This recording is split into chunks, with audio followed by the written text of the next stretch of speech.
Hello everyone and welcome to the Benefactor at Chaotic Neutral Games. I'm Simon, your DM for tonight, as we join Kate, Felicia, Nick and Corinne with their adventures in Illyria. Don't forget that you can help or indeed hinder by using your channel points in the game. Check out the options in the chat bar below. You can also join the chaos by clicking the Discord link or vote towards the session twist by becoming a subscriber. So let's rejoin the players as they play the latest episode of The Benefactor.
And welcome back, everyone.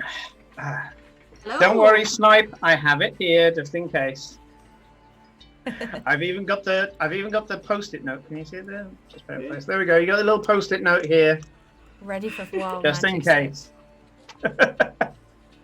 So first of all, thank you everybody for bearing with us. We were supposed to be starting a new adventure on Monday, but I was tripping balls. I've got this cracked tooth at the moment, and I'm on meds and things, but I had some sort of fever and the bus was spinning. So yeah, I would have just been talking shit, worse shit than usual, if I had done the pirate game. And then did have a request from the players to rain check on Tuesday as well. But we are back, and we are ready for continuing our regular lineup. In the British summer global warming heat. Yeah. If one of us passes out, it's fine. It's fine. You know, we're not a company. We don't need to, pay, compensation or anything. It's fine. But yeah, I hope you're all surviving in the heat. Yeah, muggy heat is absolutely right, Justin. And it's, oh my God. I'm not built for this. I'm Welsh. We're made for rain. I'm pretty sure you have something called an air conditioner. They don't really exist here as...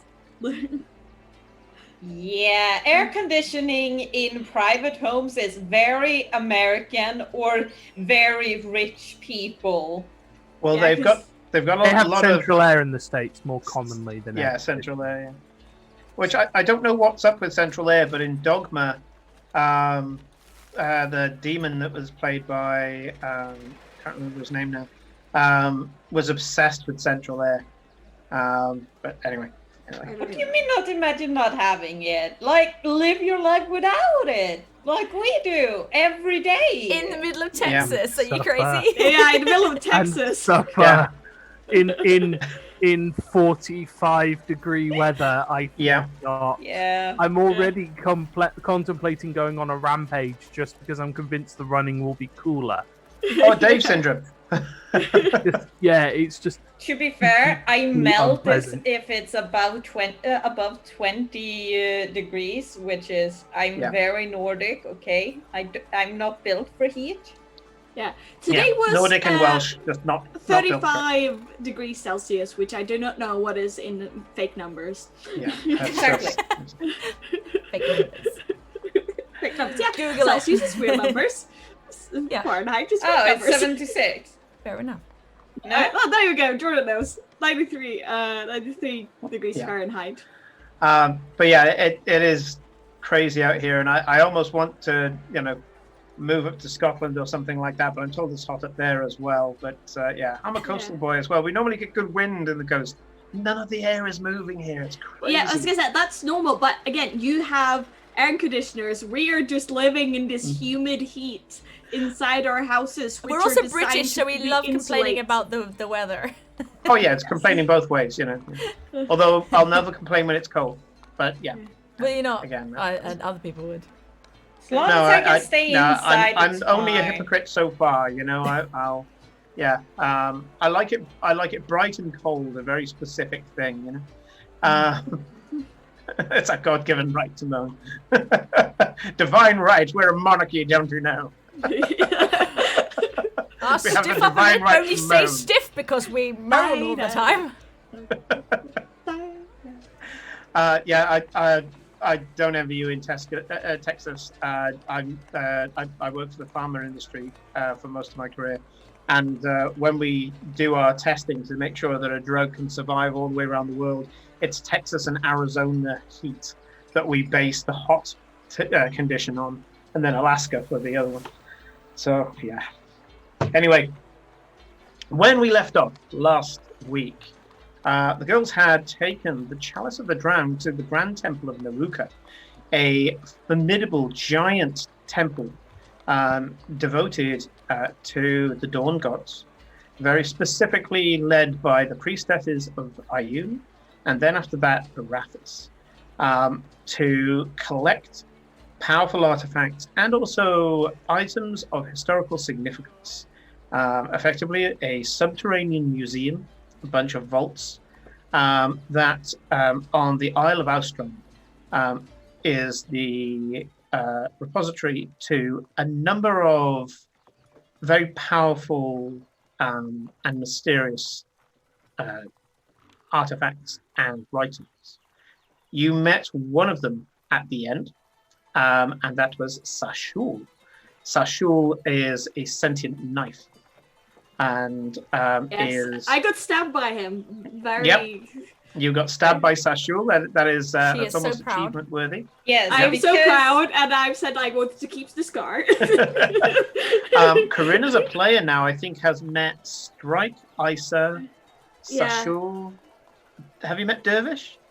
Not Dervish, but I met Skyfang. Yeah. Okay. So yeah, that Either brings. way, we met a flying, stabbing knife, and Eclipse's response was to taunt it. Yes, because they were chasing it, and he was running away. Because pretty much come at me, bro, and he stabbed her. Yeah, and he did. Yeah, I said, right, you can't catch me. And I rolled really high in persuasion. Then he went to stab me. I was like, yeah. Why is it that when I'm not here, that you either get locked in an oubliette or cause yourself grievous bodily harm? He was only like 5 points of damage. Because you're not there.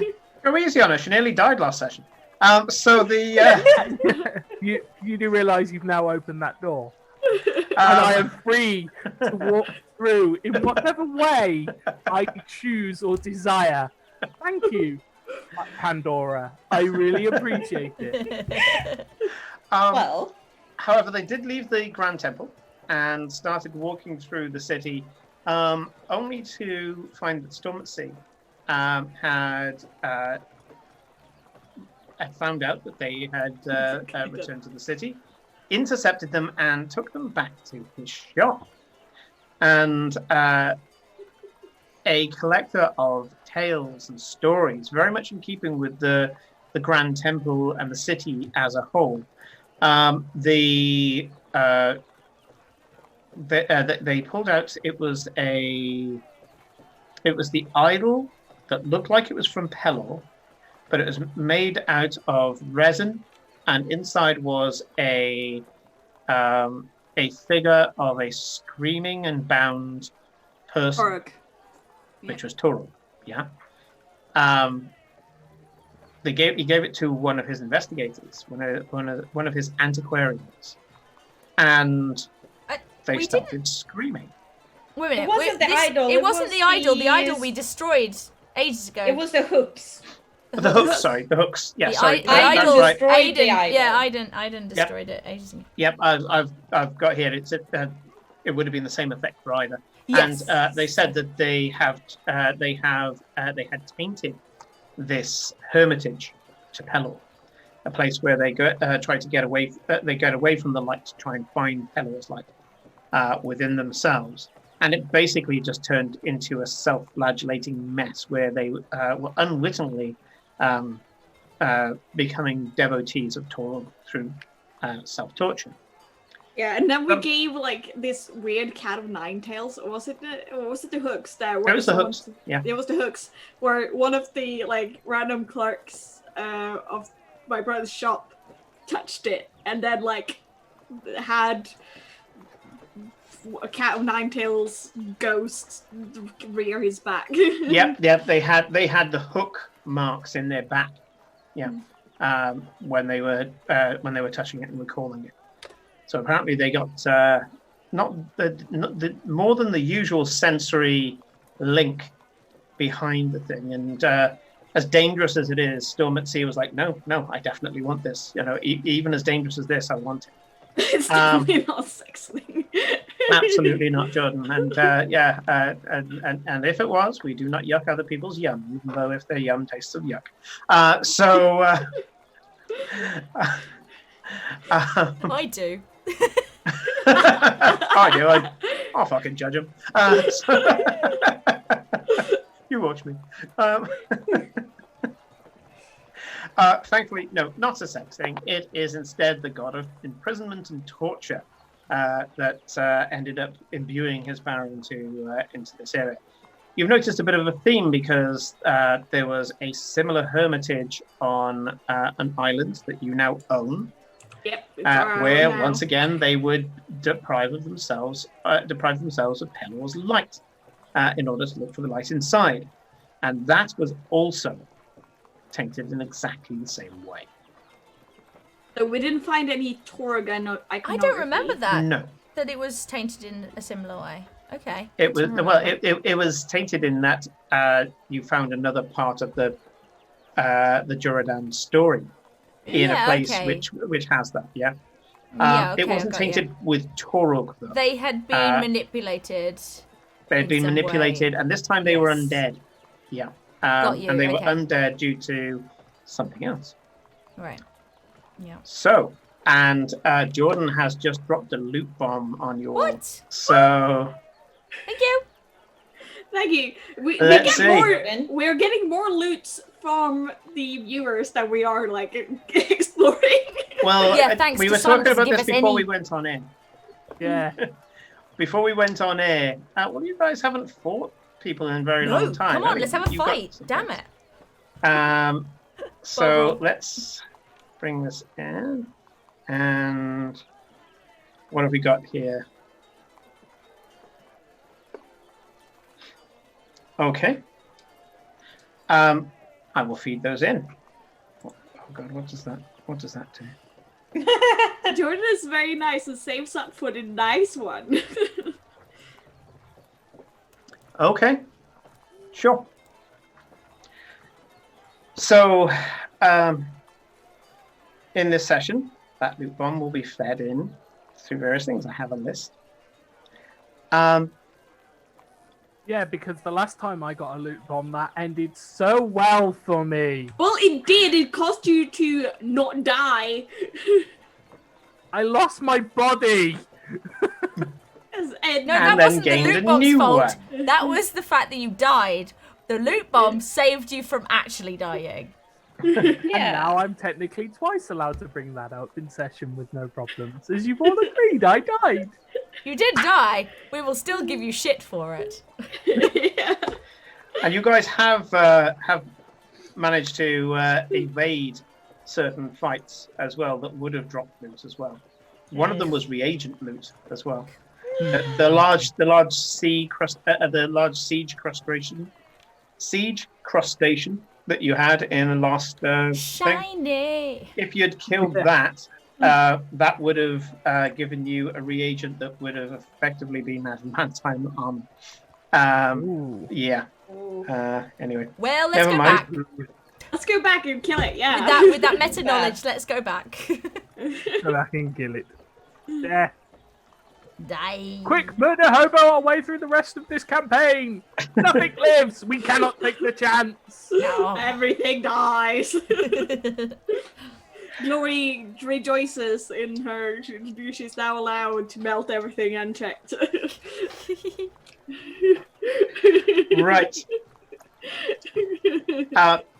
When we left off, Cora wanted to buy a particular blue shark that comes from the Crystal Palace of the water elemental plane. Now, we've mentioned the Pearl Tower recently, where the old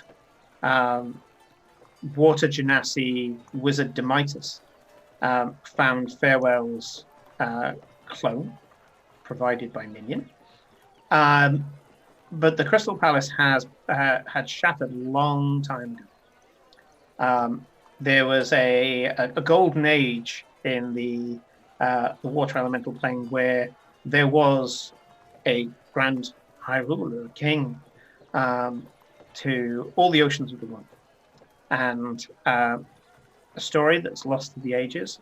The king lived in a huge crystalline palace that came out of water. It got destroyed to the point where no part of it now is proud of the water. The highest points are a couple of atolls that are just shy of the water. And there are these little shards, crystal, that you can find pretty much everywhere in the plane of elemental water, if you look hard enough. And Cora wanted one of those in exchange for the cat o' nine tails, or at least the hooks from the cat o' nine tails, from the flagellant's whip. And that was a straight trade. So you now have part of the Crystal Palace, and he has some really nasty hooks. Good trade. Yeah. So, would you like to go back to Storm at Sea, or shall we go to where Farewell is? Let's go to Farewell. Nick wasn't here last week, so... back to Farewell. Because maybe Farewell he'll travel to Nauru, maybe we'll meet him back, we don't know yet. Yeah, did we tell him that we went Nope. to like Nope. He can figure it out by sending us a message or something. I think I remember Cora saying, "Oh, he didn't tell us he was going to go wandering off, so why should we tell him?" Because she's childish that way. Cora the mature. Bestest friend in the whole world, everybody. Who went off first? This is the second time you've abandoned her without telling her. So I'm sorry, mate. Sorry, Nick, because it's Nick's fault, not Farewell's, but Farewell gets the brunt of it. Right. Farewell. Before this lot woke up, you were up, you were dressed, you grabbed your various things, and you headed out into Ostergard. Give us a quick rundown of what you did and where you currently are as we start the scene. I'll nip back to my little caravan. Mm-hmm. And I take out the folding boat, stick it down in the middle of the caravan, and I spend the first 10 minutes just casting Forbiddance on it, which I will do every day for the next 30 days. So that'll take 10 minutes out of my time to ritually cast. Sure. Get out of the way. Then I basically want to...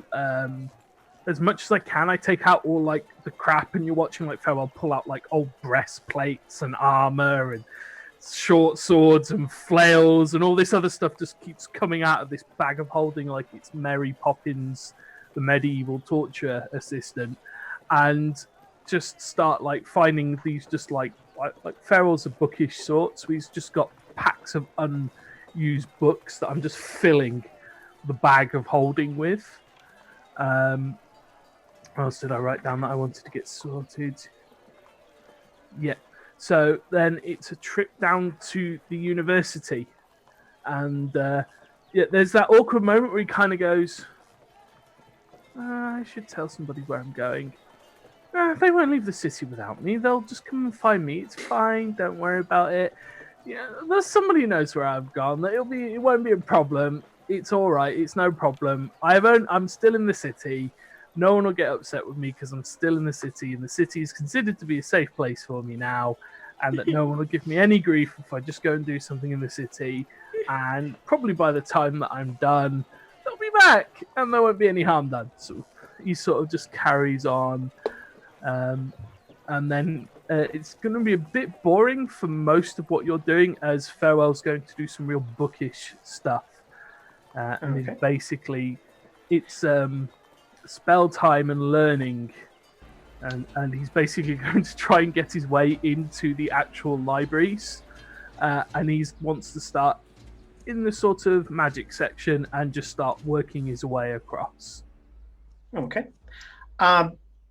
When you try to get in past the public library, you end up having to... I don't want any public stuff. I want the good stuff. I know like university libraries have their own separate section libraries that they keep for themselves. So you know that the University of Ostergald, it has much like a modern Canaan's mansion, it has extra planar spaces that allows them to cut off if they were ever invaded or some sort of magical catastrophe would go on. They can cut off those demiplanes to preserve the years of learning and knowledge and all the other artifacts that they have inside. When you go beyond the public and you start asking, I would like to go into the other libraries. There's an elf walks up to you, black skinned, but not. And by black I mean black. I don't mean drab. Yeah. By a few of the little icons, almost the equivalent of a they them on their clothing, rather than actual badge that says they them. There is iconography because this is a world of glyphs and sigils and things like that. There's just a few markings that you immediately go, oh yeah, they them. So black, green eyes, and you're guessing kind of more high elf, I guess, maybe a ladron. Good cheek structure, good, nice, real sort of defined cheekbone. Tall, gaunt, kind of gaunt. And they walk up and say, Mr. Barebones of the Green Organization. Yeah, we'll go with that. That's easier. Order farewell. My apologies. I recall you being here before with Magister Green. A lot has happened in between, so probably. And what she'll see is like Farewell's got his book out and he's scribbling in it, and what I'm actually doing is I'm making notes and little maps and drawings on how to get here, and just like how many people are watching, how many people are guarding, how many people, and I'm just noting all of that down because no one can read it but me. Are you what particular subject are you looking for? How much time do you have? I work here, son. Excellent. Okay, so we need to start with the basic school of magics. Then we need to expand out onto the larger, higher ends of each one of those. Then we need to make sure that anything that you have where it's cross-referenced into planar travel and entropy also included. And then of course, I'll need anything and everything, no matter how outlandish or strange or stupid or weird or incredibly impractical, regarding interplanar travel and the spaces therein, and anything that you also have on chronomancy as well. He looks at you and spectrum. He looks at you at that. They look at you. Right, come on, we know you've got those sorts of books. So this place always has those sorts of books. Yes, and I don't mean actually how to do it. I mean the history thereof, and then the reason. You're looking for the history. I see. Now that makes sense. Yeah, you've got to start at the beginning. So, and pulling out, which I'm sure Farewell would approve of, pulling out a little flip book. Says, okay, so you're looking for the library's principal. Then after that, you're looking for specialists of the various schools, and specifically a request to be shown the books in each of those schools with regard to extraplanar travel. And the spaces in between thereof, especially the practical dynamics of actual interplanar shifting. Oh, and a friend of mine has... Void in for physics, no problem. Yes. Yes. A friend of mine, she has a fascination with enchanting, and also I'm going to ask her about some interplanar shifting stuff. So if you have anything of that as well, and also interplanar subject within the Hall of Runes, of course. And it sounds silly, but do you have a comfortable chair as well? I'm not going to be moving. We have many comfortable chairs. We are mostly scholars for life. Many people sleep in this library, despite us asking otherwise. And then finally, you said that you wanted what you were referring to there, sir, where you're saying anything that seems to be relevant but seems to be off the mark, stories, lore, supportive materials. That would be the library Mycelia. And then finally, as part of the history of the library to the history of magic, which is where you'll find limitations. There's a room of limitations there, which basically outlines the reasons for why forbidden magic is forbidden. So first year stuff, you'll be able to get there, no problem. Yeah. Right, we have quite the tour for you, sir.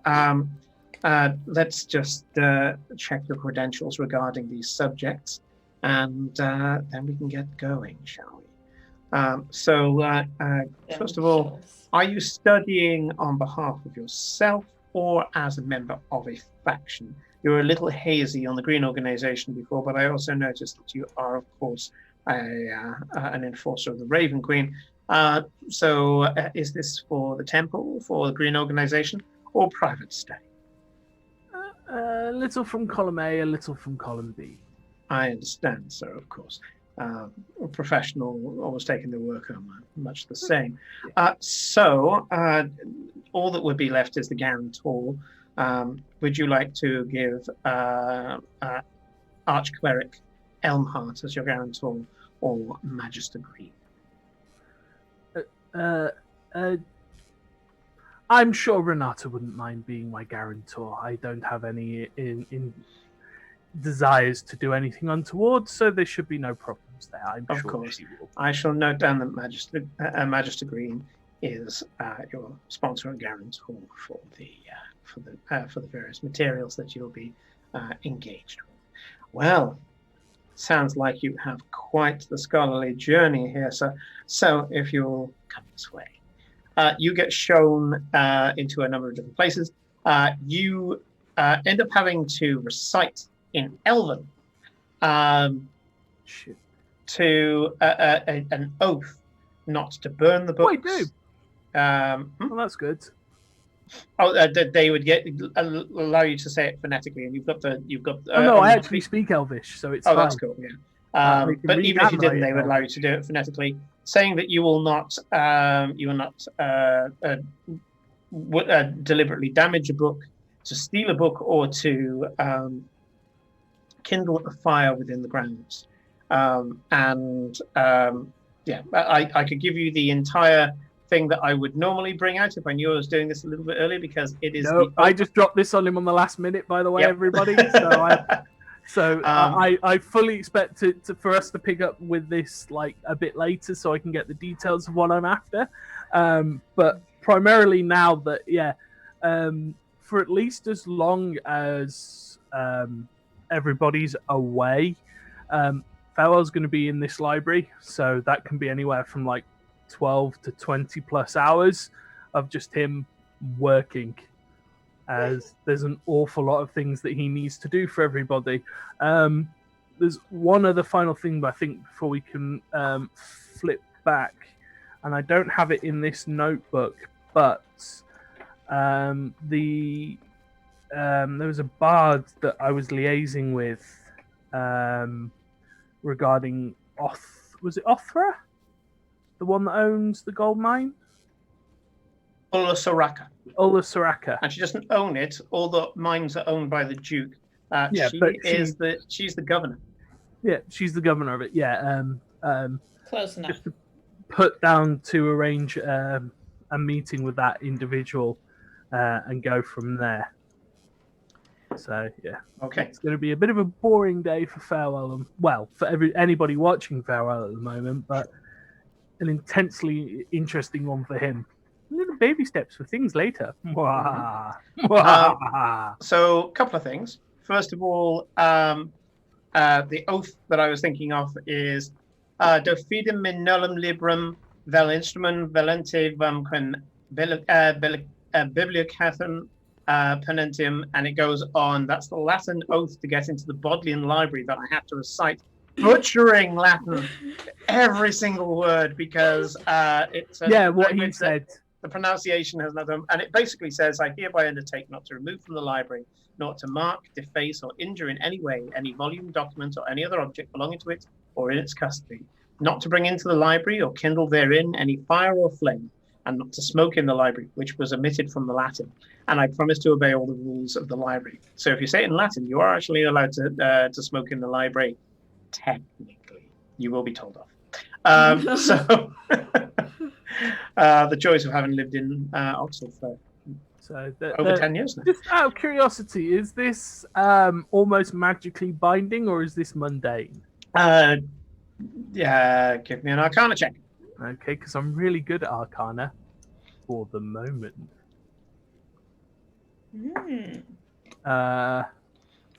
15. 15? Nah, it's not magically binding. Okay, cool. Yeah, I quite happily give the oath. Not magically. Yeah, but promising. like they ask Farewell to say he will not hurt books. I swear. It's not the damaging in part. It's perhaps the permanently borrowing certain records part that may become a challenge later down the line. Yep. Yeah. Hi, Eclipse. Hi.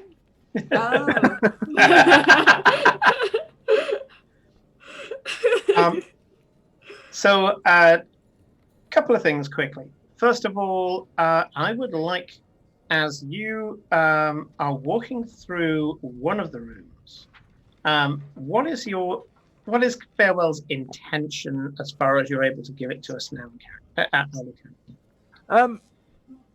There is a certain line that I want to go down outside of the character that I'm looking at starting.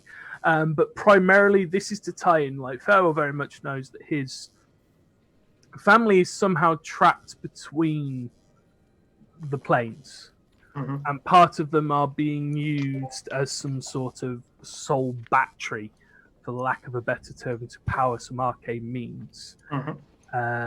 So he doesn't know yet enough about any of that subject.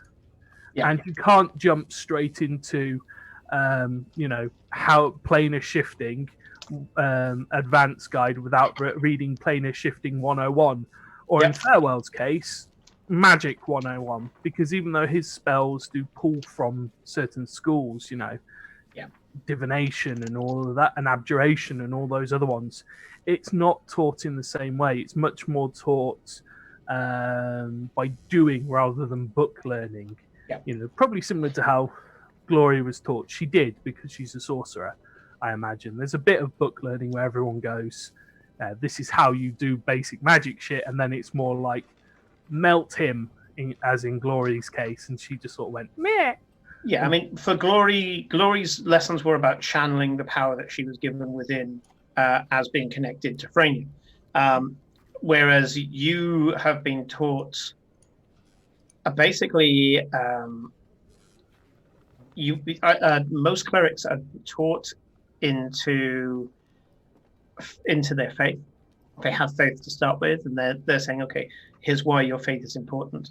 And then once you're serving your goddess, you know how to channel your power from them. So where you're there saying, I'm the hand of the Raven Queen, this is what shall happen. You know that she'll be cool with that, and you call upon it. Mechanistically, I know that you choose your spells every morning, but it's more a case of you're kind of formatting the mind as to how you are going to be the hand of the Raven Queen. So whereas now Fel's going to have to take that part and then reapply it to what probably is like space age magic, where he's sort of sat at the kiddies table. So he's decided that the only logical thing that he can do is he goes back to school and sits in the library for a little bit and starts learning. But it might be that he comes across one or two things that are interesting, that go into more in detail, that the higher levels of magic are beyond his understanding. And as such, I want to make sure that I note those titles down where they are, so that I may be convinced that my friends will help me steal them, so that our more experienced magical user and enchantress can explain them to poor Farewell, because she has the background in magic. So that's why it'll be a lot of this. She many basically guards, grew up in a city full of libraries.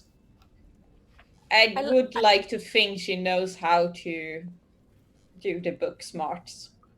Oh yeah, no one's saying that at all. It's more, it's more Farewell being like, I can see if I can learn some of this, and then it's like, but you can only learn so much in a relatively short period of time, and it's whereas you have years of experience, Farewell's will have.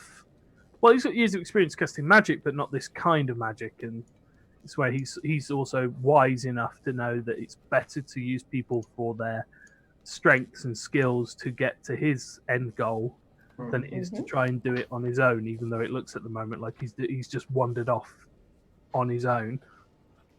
I love how you're thinking, but then again, to steal these he things. He knows better than to bring Eclipse and Cora to a library. Yeah, because they'd be bored within the first 10 minutes and give the game away.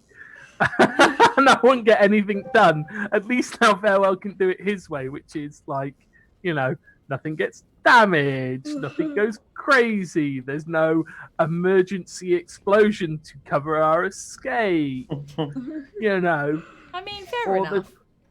There's no castle that magically blows out the roof of something because we just panic and we just need to use the first thing that our hand lasts on. Something along those lines. And plus you get to steal things, which, he figured that would interest them slightly because it would be a challenge. And he has the intention of returning them, I think. I'm not decided on that yet. Depends on how interesting they are. Yeah. Depends on how much they're worth as well. Mm-hmm. Although that's a bit mercenary. Anyway. Give me a intelligence roll with proficiency, but you can't score below a 10. Okay. Well, that's good because that's a natural 14. Intelligence is +3. It says 19 with my proficiency bonus. You start to carve out by getting references upon references upon references from each book.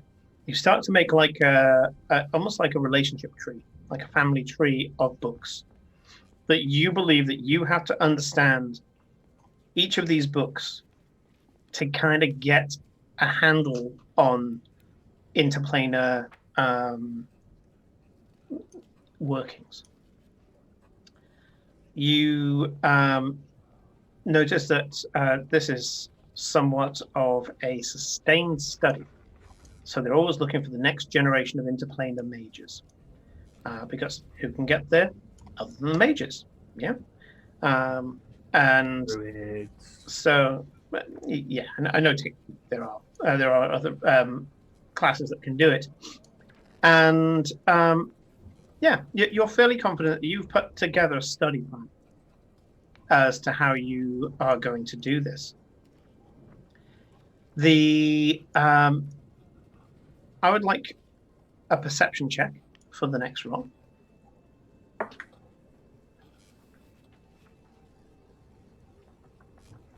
Technically, do I have to pick the number if it's below my passive, or do I get to use my passive? For this, you can use your passive. Okay, in that case, it's a 20, because I rolled a 10. Okay. So I'll quite happily use my passive. At one point, when you're trying to get round a particularly difficult passage in, let's see, it would be Loredana's treatise on planar arrangement, which just seems to be an introduction text to how the planes are set out. Now, this is something that you would know as part of your, to a certain extent, as part of your religious background. Yeah, you're told where the astral sea is, where hell is, all the rest of it, and so you're just like, oh right, yeah, I can come in from this point, and you look at it and go, and then just the two people passing by, and they're arguing. And one of them is, they're saying, no, I'm telling you, it's the Greece between the worlds. I mean, we're talking, this is simple void stuff here. Didn't you pay attention in Temple? I mean, this is how the gods put them together in the first place, man. There's no form of celestial sludge. No arcane ether cement that's between the bricks. The bricks are simply just placed where the gods willed them to be, damn it. And then I would say, the kind of fixed crossing points, you can maybe imagine like ribbons of energy between each of them. No, sir. I would say that your theory gives no credence whatsoever. It is simply the void and nothing else. At which point the other one turns around and says, yes, but there have been many precedents in the past, my dear friend, where we have noticed that things have slipped in beyond the void. Oh, you're talking about demons? No. Solely from the abyss, I assure you. That's the god's waste paper basket. No. I would say that the void is uninhabitable, absolutely uninhabitable. No, I'm sorry. I cannot lend any credence to your theory. The one that this, you're guessing, gnome is debating with says, anyway, I need to check over my references from my writings. We'll pick this up again. Only if you have a new approach, dear boy. I don't like going over old ground. Anyway, see you later. Tatty bye. And you can hear these little gnome legs tottering down the corridor, and there is an Eladrin that walks in. Looks like a winter Eladrin. Walks in with a pince nez, so he's got semicircular glasses at his nose. He takes them off, pinches the brow of his nose. Good conversation, then. Sorry, did we disturb your study, old man? I'm terribly sorry. No. Very, very interesting. And I agree that there is absolutely, well, I wouldn't necessarily call it goo, because that brings up all sorts of weird textual... And then Fel makes this weird sort of like gesture at him. But there's something there. It's not as if it is just as we used to build houses where it's brick upon brick. Yeah, it makes no sense. It just simply that's my crumbles. point. I mean, the gods are fantastic. Don't get me wrong. They made the existence that we have around us. So I mean, everything is just spiraling off prime material. I would argue it was more by sort of luck than by divine providence. Exactly. I mean, we can't expect a perfect arrangement of the planar states, knowing what we know about them. I mean, really. I mean, you look at the interactions between the and he gestures at you because you're a genetic, The way that they transition from one elemental plane to another, it's a mess in between the two. Yeah, we're a little different though. I mean, we were technically made, and then my point is the whole process was messy.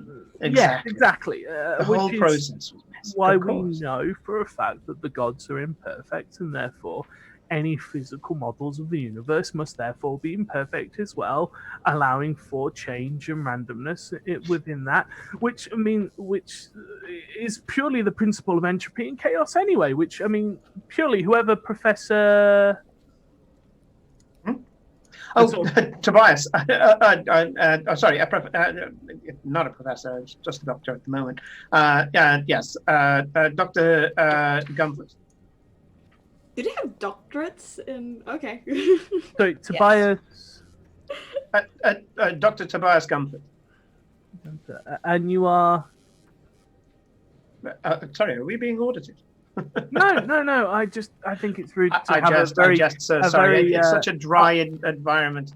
You'll forgive me. Humor and people are not exactly my strong point, so it's not really sure where I'm being a bit too, Anyway, so I'm Farewell, by the way.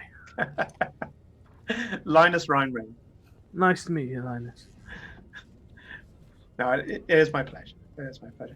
No, it's and you can see that his, got now that you're looking closer, in pale skin, kind of a grey blue hair that seems to go down to his shoulder blades. For a winter ladrin, that normally considered quite aloof and quite standoffish, this one's very quick to smile, and says, "Yes, that's all I'm saying is that, especially now that we meddle more with the infrastructure of this universe, with the various magics and so forth, you're going to have things that slip between the cracks, and when they slip between the cracks, they'll be bringing with them their own mote of creation to be able to exist. Yes, it'll break down. It's the nature of entropy. That, everything goes through the void on the way." Out as part of destruction. But yes, that's all I'm saying. I'm saying that things are out there, and I would very much like to. I'd very much like to see if I could maybe place something in the void, like a lantern or something like that, something that can be accessed through the right scrying, just to show that it's there. I think it'd be rather interesting. Well, I'm pretty sure it's there. Pretty. Yeah, no, I'm 100% sure it's there. That's why I like. That's why I like somebody who can take a theory, realize it. Yes. Yeah. I actually have this. Well, no, I don't anymore. But I had the scars to prove it. I died recently, so new body. My condolences, and well done for putting the appropriate protections out. You must be quite an established alchemist to be able to put that form of insurance around your being. No. You remember the whole that like 2 minutes ago we talked about chaos? Mm-hmm. Yeah, I'm probably the greatest living example of chaos. Not to brag, there is, but I died, and then woke up on the plane of elemental water in a new body that wasn't even designed for me. Oh. I didn't used to look like this. That's even weirder. Like, it's like my face, but somebody else's face, like all mushed together. And like, I've got all this hair, which I don't know what to do with. And you'll notice, like, Farewell's got this proper, like, unexpected turn of got long fortune hair. sense. It's bed-headed, and it's just all over the place. Like, someone who's never had long hair before in their life doesn't know how to handle it, and that's kind of like that. So he looks. It's a good thing he left before Glory saw him. Exactly. I was gonna say, because Glory's gonna like restrain him and then cut his hair for him. Oh, I won't cut it. I will style it. Yeah, and yeah.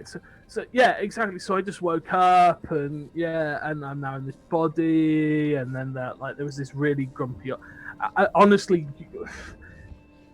come hang out with us for 10 minutes, and I'll tell you what, any theories that you probably had in your head, I can guarantee that we'll either disprove or prove within the first 24 hours.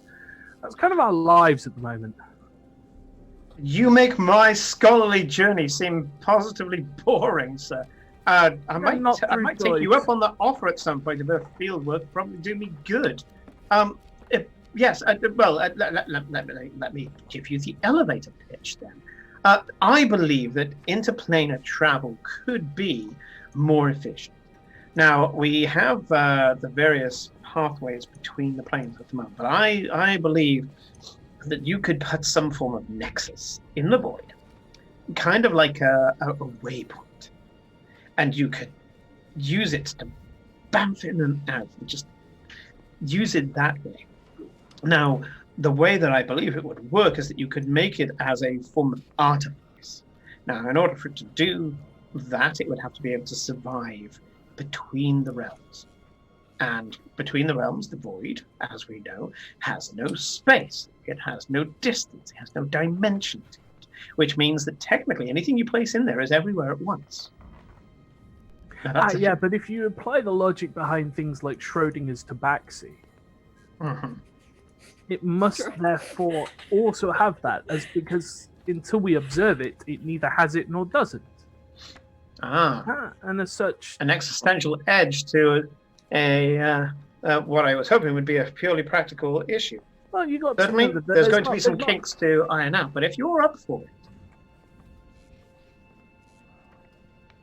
yeah, I feel like where you're going. I mean, after all, philosophy is a science as well as is. Well, you are sat in transplanar metaphysics, so you watch. Farewell basically swings one of his blank books out, and he takes just a pencil off, and he draws what is very crudely 2 walls about that far apart. And he looks at the guy and goes, "So, I agree with what you're saying, because at the moment, planar travel takes us from A to B, straight line.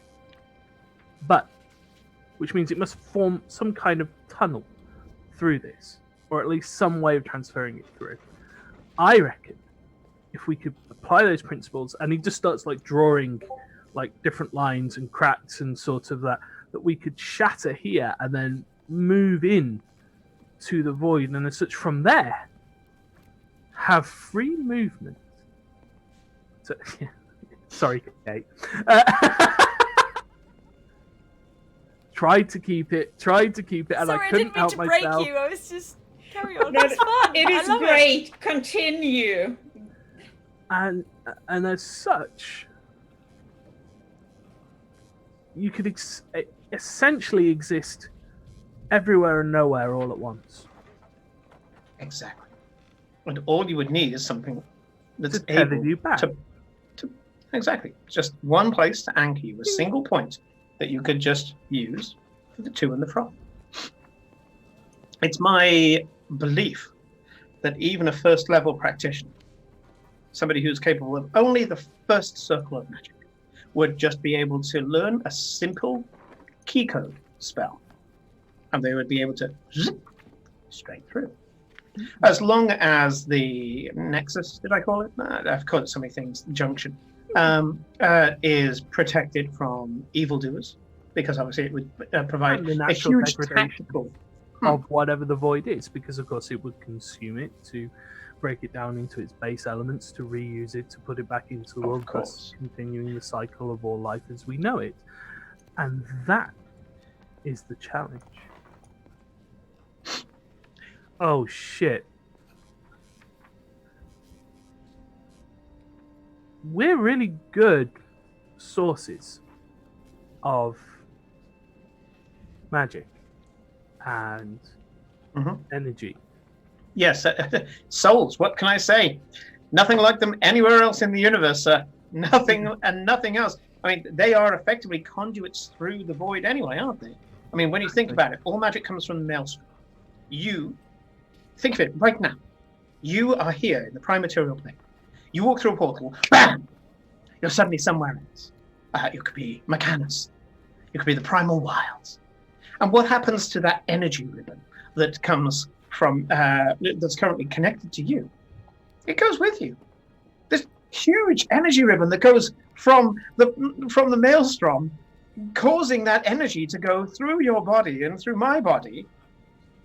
We go somewhere else, and that ribbon just swings straight through the void. Straight through the void. We're remarkable. It's also why you'll never find an undead who's able to have any power in the void. Once they go in there, they're completely inert. Unable to channel the maelstrom. Linus, I don't say this about many people, but you're a genius. Oh, thank you very much. I shall put that on my next application for professor.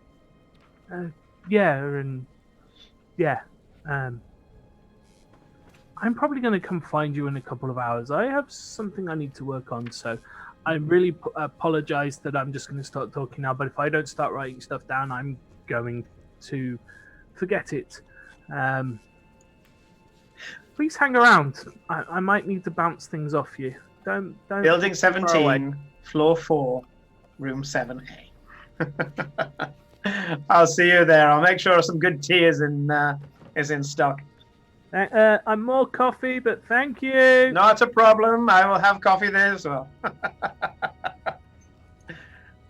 And he walks up, picks up a particular book, and walks out.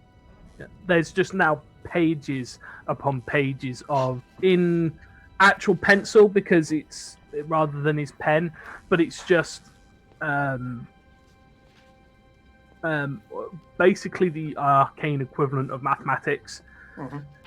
And I'm trying to pin somewhere between like what I know about people and their degradation and then all the other stuff, because it gets really boring and sciencey, and I'm trying very hard not to go into like, because all sciences is basically mathematics. And try and figure stuff out. So yeah, Nick. I think chat is liking it. That's going to be farewell for the next couple of hours. There's a lot of... Farewell's going to be doing derivatization from first principles, but instead of numbers, it's runes. Sorry, I'm going back to my first year statistics courses and cringing. It's like that. Shoot me. I cheated so hard during those. I'm not afraid. I'm so bad at statistics. I can't do it. It's beyond me. I really like statistics. I prefer math and mechanics. We're going to do maths, do mechanics, because there's a real world application that my brain works on. Well, so does the statistics. But when you get to, things like t-tests and ANOVA, things like that are fine, but when you get into the heavy shit, it gets that rabbit hole is so deep. I like organic chemistry. It's just like baking a cake. You throw everything fucking into it and see what it spits out at the end.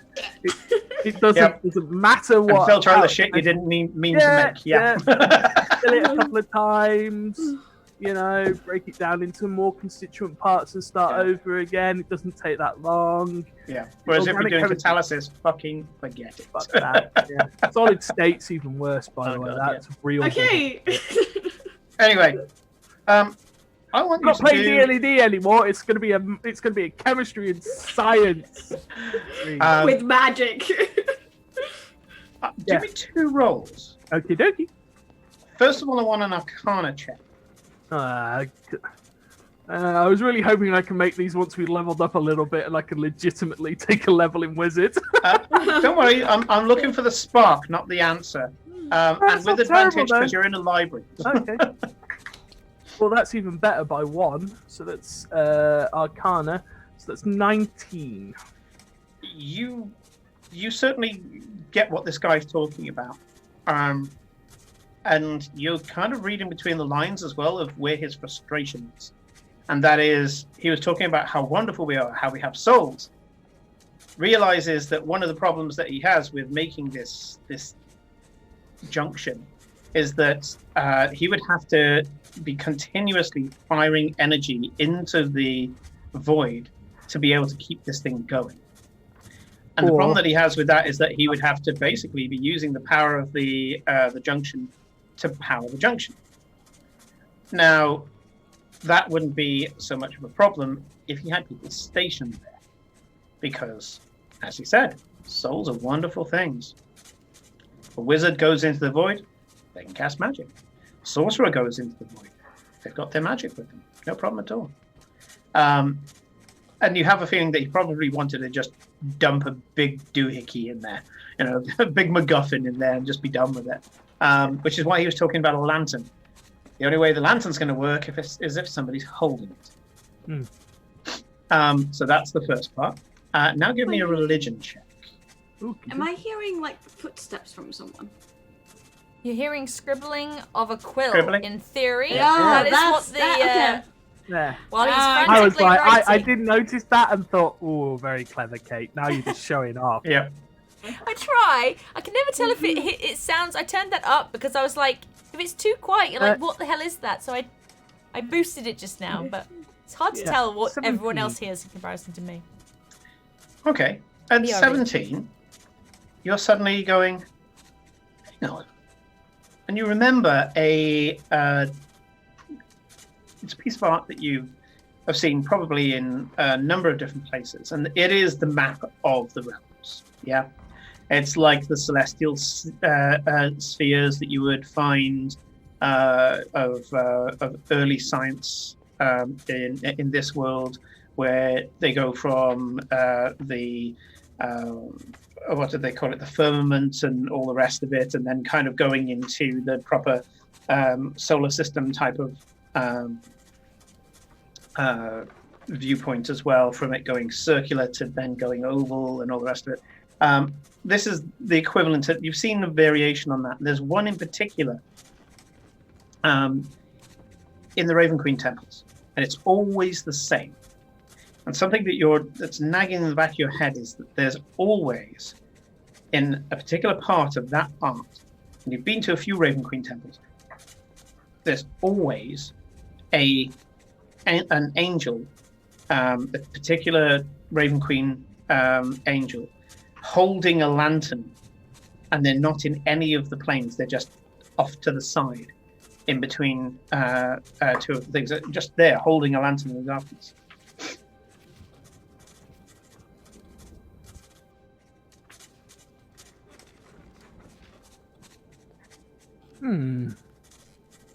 Interesting. Yeah, and Sparrow sort of just begins scribbling it out, trying to work it out, making notes that he needs to now go look at lanterns. Not quite in that way, but especially just the religious texts and just seeing what he can find. I would like to imagine, like, if we have, like, the scene transitions at this point in time, we're, like, doing the thing with Sashul and Eclipse is getting stabbed. Well, he's like, yeah, and she's like, oh, no.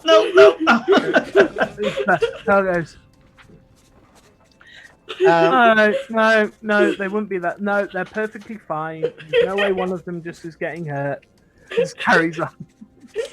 No way they're that stupid. No, there's no way that one of his party members would invite a magical sword to stab her. Absolutely not. I felt a disturbance in the force, as if somebody made a really poor life choice. Yeah. well, it Anyway, was, I managed to get it caught, and I only suffered, like, 3 points of damage. It wasn't bad. In all fairness, the knife wasn't trying to kill you. No. The knife just thought you were a cheeky shit and needed a slap. Well, joke's on it, because I got it caught, and that was the point. When you're finished for the day, farewell. This will kind of this will bring you up to the point where the girls are now with Storm at Sea. You step outside, and you can see that a little halfling guy, unshaven, long hair that's kind of dry to the point where it actually looks like straw. Little kind of tubby belly, unwashed shirt, with a little barrow that's just full of crap. Probably about 3 foot high, and he's about 2.5 foot tall. He's small even for a half. And he's pushing this little cart along past the university. And he's there going, Lucky Charms? Lucky Charms, anybody? Lucky Charms? You, sir, there.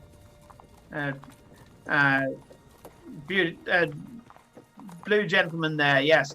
You, sir, look like you are a man who is well-traveled, a man who is outside of the usual hoi polloi of everybody else, the 9 to 5. Yeah. I'm guessing you leave the city from time to time? I'm green, by the way. Sorry, sir, I'm colorblind. Rude. Oh my god. So, sir, but yes, you look like the type of man who he comes out of the city and possibly from time to time becomes acquainted with ne'er-do-wells and has to survive. I'd say. Oh, you like snake oil. There's a very visible twitch in Farewell's brain where he's contemplating the fact that he does have his version of disintegrate prepared, and just that no one would know. No one would know. There'd be 2 smoking boots left. That's all there'll be. There's a very, I mean, he wouldn't survive a 6th level vampiric touch. It would be fine. It's perfectly fine. He could guarantee that he would just drop dead. And then there's a moment of calm where he's just like, no, remember this. Remember, we had very long conversations.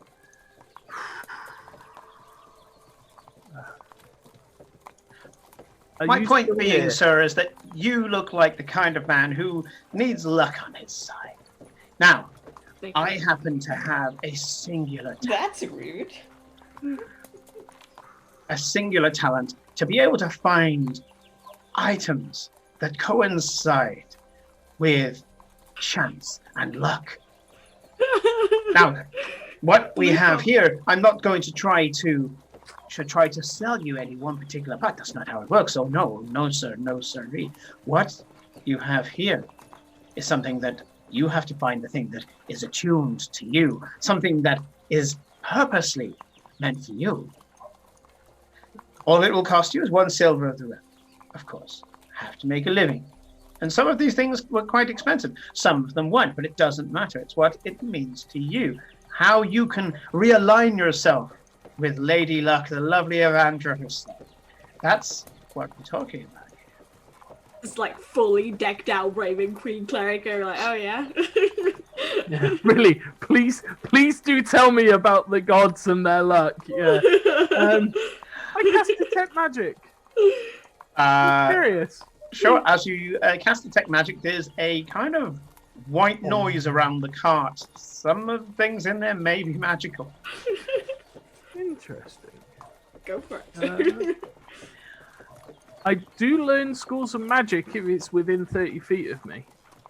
Yeah, there's all of them, including the cart.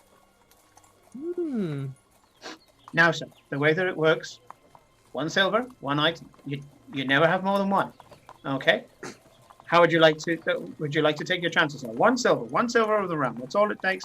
You look like a man who can afford it. You also look like a man who, begging your pardon, will need it in the future. Silver. This is actual magic. Who are you? Oh, I dare say some of these items here will probably have a little bit of the touch of the arcane. For me, sir, as I say, singular talent. All I know is how to sniff them out. No. What's your name? Who are you? Oh, so many people don't ask. Yeah, I'm Doran. Doran. I'm Farewell. Nice to meet you. You've heard this name before, Dorren. It's a halfling name. Quite common. It's like Dave. It's the equivalent of Dave. Yeah, and halfling Dave. Halfling Dave. Oh yes, I'm Doran, sir. Do I believe he's being genuine with his name? Yes, you do. Oh, cool. Based on your passive, yeah. He's 19, yeah. So. He offered it without any hesitation or anything like that. Seemed genuinely surprised that you'd ask his name. I give him 2 silver. And I go. As you go to reach out, he goes, "Only the one, sir. That's how it works." Ah. But I want 2. One's for me, and one is a gift. So one I will choose my way, and one I will let you choose. Very well, sir. 2 silvers. Drop it in his hand. He pockets it, goes, "Please get yours." And what I do is I've got a set of what are ruined human bones that I use for things like augury and divination that I have to do as part of ritual. And I hold it over the cup and just begin to just close my eyes and just begin to lower the bone down and ting, ting, ting, ting, ting, ting. Wait until ting. It stops. Something seems to have fallen at your feet. Looks like you found it there, sir. It's right there by your boot. Reach down, pick it up. What is it? It's a small brass ring.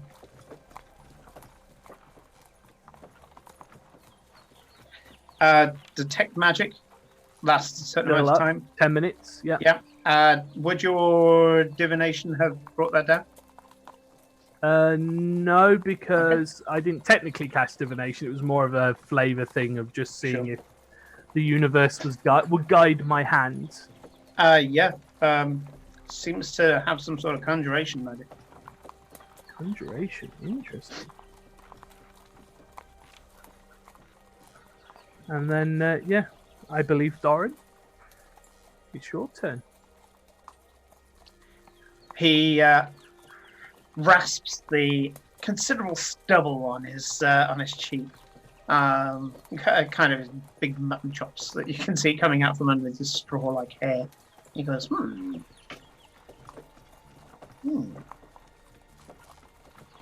I believe I've chosen. And name the person that you wanted to be for. I don't know yet. Well, there's the problem then, isn't it? You have to name. Is that how this one works? Or how all of them work? You're casting me, sir. It's not often I find myself surrounded by somebody that is capable. And so... He looks up and goes, interesting. Sir, have you heard of Schrodinger's tabaxi? We have seen Schrodinger's tabaxi. I was in a box once, and I was dying. So, you know. Yeah. But technically, as far as we were concerned, until we observed you, you were neither living nor alive, nor dead. So it was only until that point that we knew for certain that you were alive that you technically existed, or anything else. So yeah, well, if you're not sure if a cat is alive or dead, the best thing you can do is walk away. At least then they get half a win. But the... I mean, I knew I was dying. I didn't, not until I observed you, and then I fixed it. Science. After the comment of Schrodinger's tabaxi, that famous divination wizard Schrodinger, he picks up a box. Very well known amongst the Naru. Yeah. The Naru's natural enemy. Yeah. He's wanted for years for just randomly tricking people into boxes.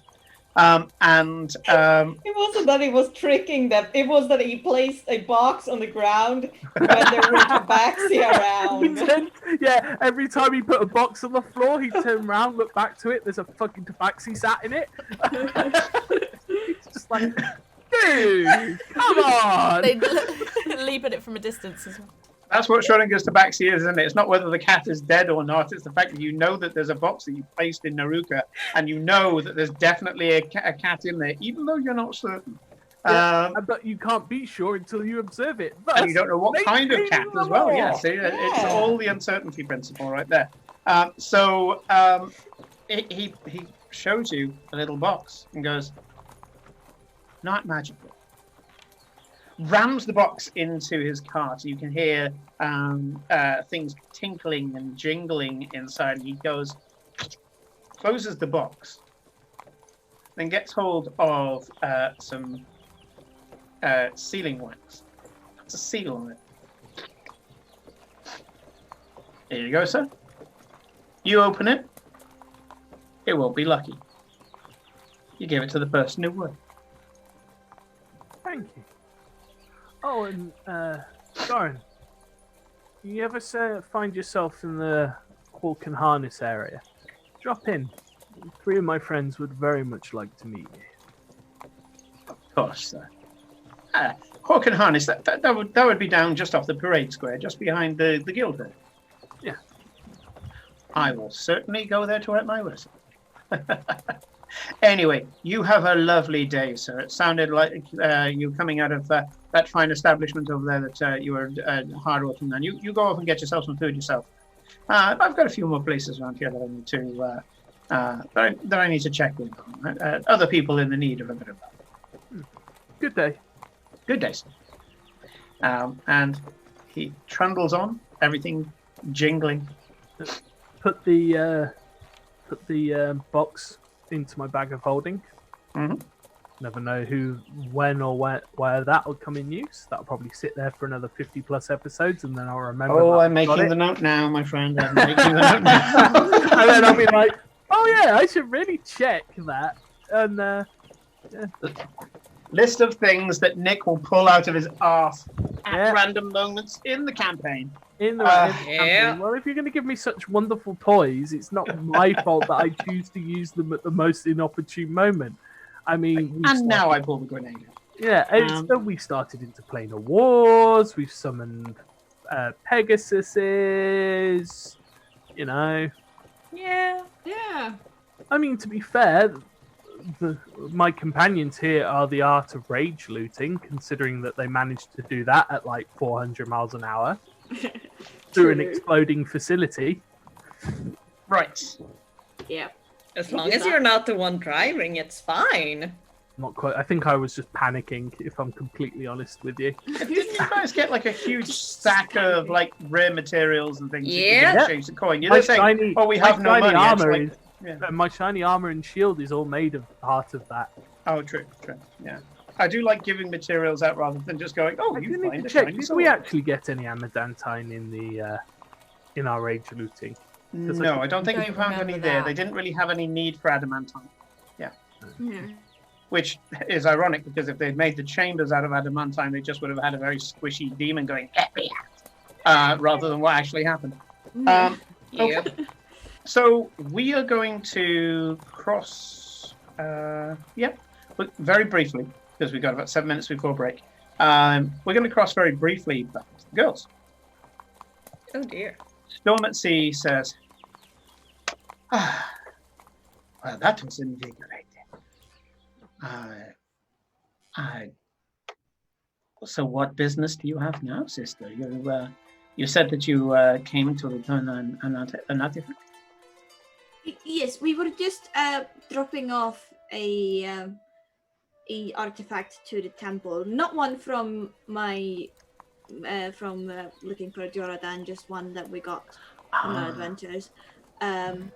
But we're just picking up some of these meatballs, and then we gotta head back because we left Farewell there and didn't tell him that where we went. And I think To be fair, he didn't tell us where he went, so he'd gone off somewhere. You're of the magic upper class now. I mean, I found out that you came here because I have people in the city hall looking out for me, and now you're able to just wish, just bounce across the sea. The rest of us have to take ships, you know. I mean, it's mostly thanks to Glory, but also the university. I mean, you should probably can't you use the teleportation circle to go to Ostergold? I am becoming a more influential person, but I would lose too much money that way. Occasionally, I send some of my letters and some of my parcels through with the daily teleportation. I believe to Ostergold. I think that's one of the circuits that goes about 3 or 4 times a day now. But no, for me to go there like that, I mean, magic son. maybe next time I come to visit my favorite sister. Yes. Yes. I might try it. But bear in mind, I have never done that before. It's like a lurch in your stomach when you do it. It's quite weird the first time, but you get used to it. Okay. Would you say that you miss some of the journey? Of course. It feels weird being able to go to places so quickly when normally it's a whole thing going on, having the adventure of going either on the sea or going on a cart and just traveling through the lands meeting people. It's so instant. It's a bit weird. Well, it's only between places that have teleportation circles, which are the and you have to get permission from the place that you're going to. Yes. Yes. So make sure when you go back to Ostergard that you say that Storm at Sea is part of your is associated with your illustrious company, so that I don't get blocked and laughed at when I end up spending the ludicrous amount of money that it would take for me to be teleported across here. I don't have the same income that you have. Well, I'm pretty sure if I ask Renata, she can just she will write it off as business expense. Like I say, don't have access to the same funds that you do. No, that's what I meant. I will ask Renata, and then it won't cost anything. Yes, for you. That's not the point that I am making, sister. The point is that you are capable of doing that. Yes. It wouldn't be the weirdest expense we've written off. I dare say. You're with my sister. I'm surprised you haven't had many strange expenses in your time. There's been it's been a surprising amount of fish ordered, according to the barkeep. Well, she went to a seaside town. It should be cheap over there, surely. Yeah, it is, but she had a craving for the expensive imported stuff for the other week. There we go. See, I told you she's forgetting her roots. She's forgetting us Narukans, us Naru. That fish is native to here. I shall have you know. The fish is native to Naruka. I wanted it because I was missing home. Okay, you're forgiven. But now we can pretty much bamf over here just for meatballs. So you can probably come over and get some fish. And in fact, do you want to get some fish before we go back? Yes. Yeah, get it. Give it to Naki. Like that might be a thing. She likes rock carp. Just go to the market and ask for some rock carp. They're salty. They're little bones as well. I don't know why she likes them, but she likes them. I don't know. They smell real bad. Okay, well, we'll do that. They smell the worst, but they are the best. Yes. Sometimes that is the way. Anyway, keep yourself safe. Actually, I have. Let's see. What do I have back here that can help keep my tempestuous sister safe? He walks up to what seems to be an office and starts rooting around in a chest and goes, No, she's only going to break that. That she will probably kill someone with. You don't have and a I key think for she's an more oubliette, than do you? capable already. A key for an oubliette. I would like a personal oubliette. If you manage to find one of those portable holes, if they come in oubliette, I will be useful for both of my sisters. Find matching pair if you can. So hers and hers, where you can put them so they aren't nagging at you. For I think in a portable buns hole they or could probably toys. still nag at you.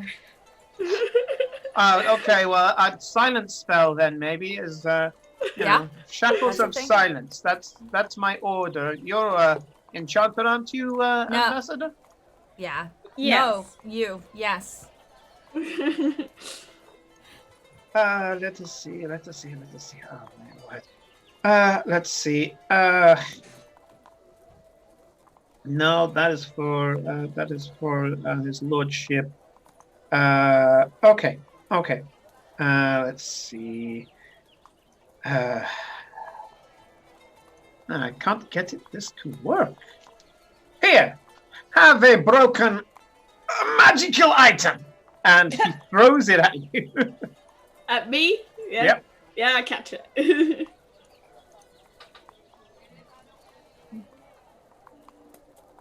It's broken? Yep. What does it do? You What is it get meant the to bloody thing to work, it's yours. What is it? I don't know. Glory, what is it? Glory, this has this is a rod about half a meter long. It's made out of what seems to be a mixture of stones, polished granites and marbles. And it seems to, the length of it seems to be of some sort of tree. It's still carved out of stone. Seems to be a tree trunk, and leaning against the tree trunk are two naked figures. Neither of them having enough features to determine what race they are. Just kind of like iconography, kind of just curves of two people leaning against it. The heads thrown back in apparent bliss. Is this appropriate for your sister? What does this do?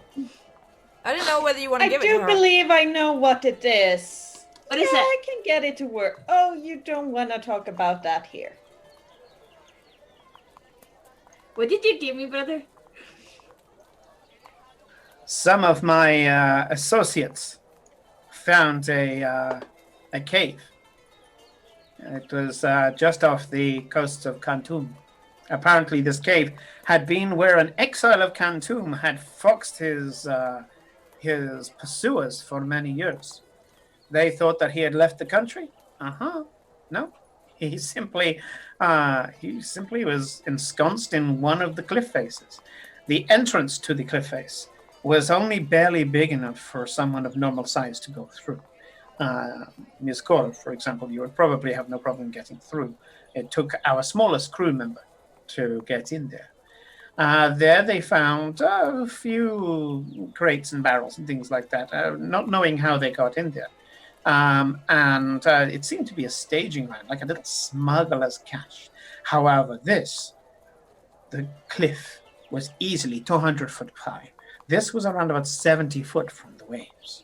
No visible handholds or workings into the side of the cliff to get in there, and yet this was apparently where this wizard was. They found his body. They found his journal. Already sold the journal.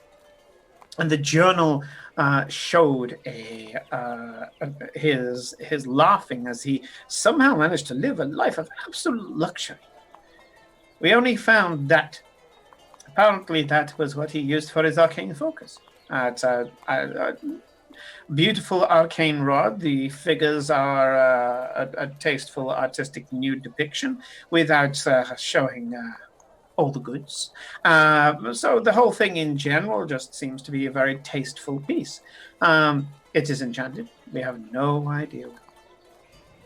Seems to be some level of mastery. Yes. I suspect the man himself was an enchanter. Oh, we'll see if we can get it working. Thank you very much. Yes. Incidentally, the skeleton of that man is in the Grand Temple. Ooh. Yes. Well, he came with quite a story, and we know that he wouldn't have been honored in his home country. So we made the executive decision to give him a decent burial, being a man of great story, here in the temple. And now he rests in peace. Lovely. Very good. Thank you so much. And yes, I do come and visit. I will put you on the list. I'll also put Mom and Dad on the list. And I would think that would be prudent. yes. Summer is away, so we can't really. I am sure Noki would love to trade recipes with your parents. That too. Yes. Father would probably, if this Noki character is a chef of renown, Father, I'm sure would be very. Well, he runs his own tavern. So. Or rather, he runs the tavern we live at. Yeah, and he is a good cook, though. So. Yes. I mean, I don't know whether you call him a chef. He's not. He doesn't run a restaurant. A chef is a state of mind, Father says. I never understood what that meant, but maybe you're Noki. Well, he has a lot of talents that I don't think we've seen most of, to be honest. He's probably hiding a lot of cool stuff.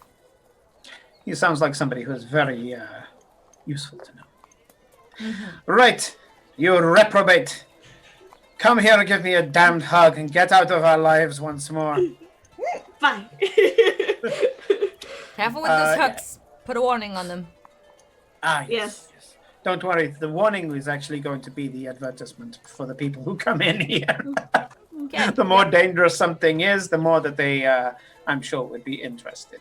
I dare say that the temple itself may even make a bid. Yeah. Right. Right. Market more meatballs. I won't eat all of them, and fish, rock carp, right? And then back. Rock carp. Rock carp. Okay. Anything else we wanted to Take do care, over here? everybody. Please. Bye. Yes. Thank Bye. you. Thanks for the. See you later. Thingy. See. And if you do find anything interesting on your travels, you could do worse than send it to your favorite and only brother. Yes. More scary hooks coming your way. Perfect. Was that all we needed to do? Are we Yes. good? Okay. Yes. So All right. we go buy food and go back. Yeah, this will be our lunch, because we already had 2 breakfasts. Yep. Okay. Second breakfast. You got a halfling at this expectations. Yeah. We had first breakfast, we had second breakfast, and now we've had lunch. Although, technically speaking, because of time differeces, you had first breakfast twice, but we won't get into that. We're going to take a 10-minute break, and we will see you guys on the other side. Yeah, I wasn't ready. Okay. Okay. Bye. I mentioned it like 15 minutes ago. Did you? Bye. Bye.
And welcome back, everybody. Sorry, we're just sorting out a doing our usual item attunement issue. Yeah. Right. Yeah. And our break natter, because we don't talk to each other enough outside of game night. No, no, and then 10 minutes At goes least by very most quickly. of us don't talk enough outside of game night. For me, it's mostly Nick. I talk to Kate through her stream because I can just tap into chat and she can't ignore me. No, we don't talk D&D, so it's no, we don't talk D&D. We still haven't talked about a spell that we need to talk about at some point. Actually, that's very true. Yeah. That is true. And although you can just do that in character, just go and visit the boss. So you can just roleplay your way through. Well, true. Okay, well, anyway, we'll talk about that as well. And I speak to Felicia fairly regularly, and Corinne. It's just Nick. I need to do more gaming with Nick. Yes, I should hope to speak to me like. No one speaks to you, Corinne. They don't talk off stream. No, we never talk. No. No, we just stare at each other. Communicate through like classic awkwardly, just like. Well, once I get this new gaming PC, which hopefully will happen in about 4 months or so time, I'll be able to start badgering Nick to play certain games that I can't play at the moment. So. I'm not allowed to play games with Kate anymore. I wasn't pro enough. No, you haven't asked since. Was that my only opportunity? Was that it? You happened to pick the most random day ever where I randomly did a 20-hour stream. Funny. It doesn't make any sense. So funny. Yeah. Oh God, yeah. What was it you guys were playing? It was Warzone. Oh no, sorry, Warzone. Yes, we played. Yeah, Warzone. That's that right. was fun though. We actually I shot the 2 people, which is Yeah, unusual Kate, for me. Just Kate FYI. like, got the 2 first couple of kills. Yeah, I was impressed. Yeah, But obviously, died I was not a bunch. sweaty boy enough for Kate, so I didn't try hard enough.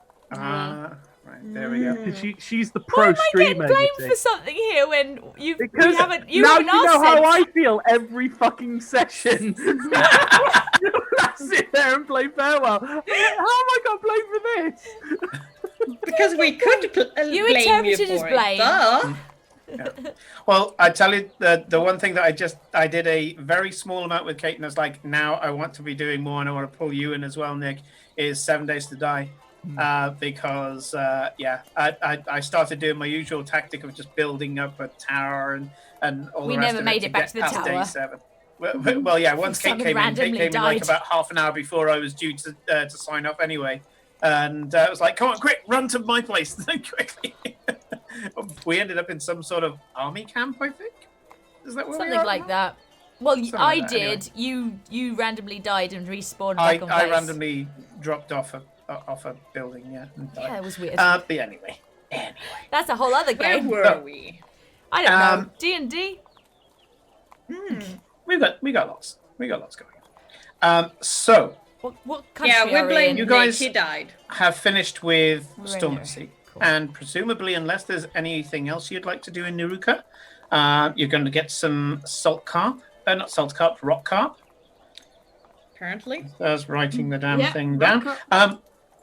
Eclipse's favorite fish, now canon. Now canon, yeah. To be honest, I might grab a few other random bits from the market that look interesting. I don't think Cora probably knows anything about anything, but Okay. she'll grab a few other things and take them back as like a gift to Noki. Partly because she also got the money off him, so she's now got some money. So she's gonna then re-gift him some stuff to cook up something more. Not more interesting, because she doesn't. But like something Here, that. Noki, make something interesting. No, for no, Jimmy. but like give him something, something different that he's not doesn't get to work with all the time. It's like we Yeah, took a yeah. trip, we bring back souvenirs. Here, have some gifts. Yeah. It's like somebody took a chance once when they went away and they came back and gave me a tagine, and I was really pleased. So I was like, oh, nice. I've been meaning to get one of these. So yeah. You can pick up some of those things, and you get the extra meatballs, and you get back to the teleportation folly, and the tabaxi there goes. One moment, please.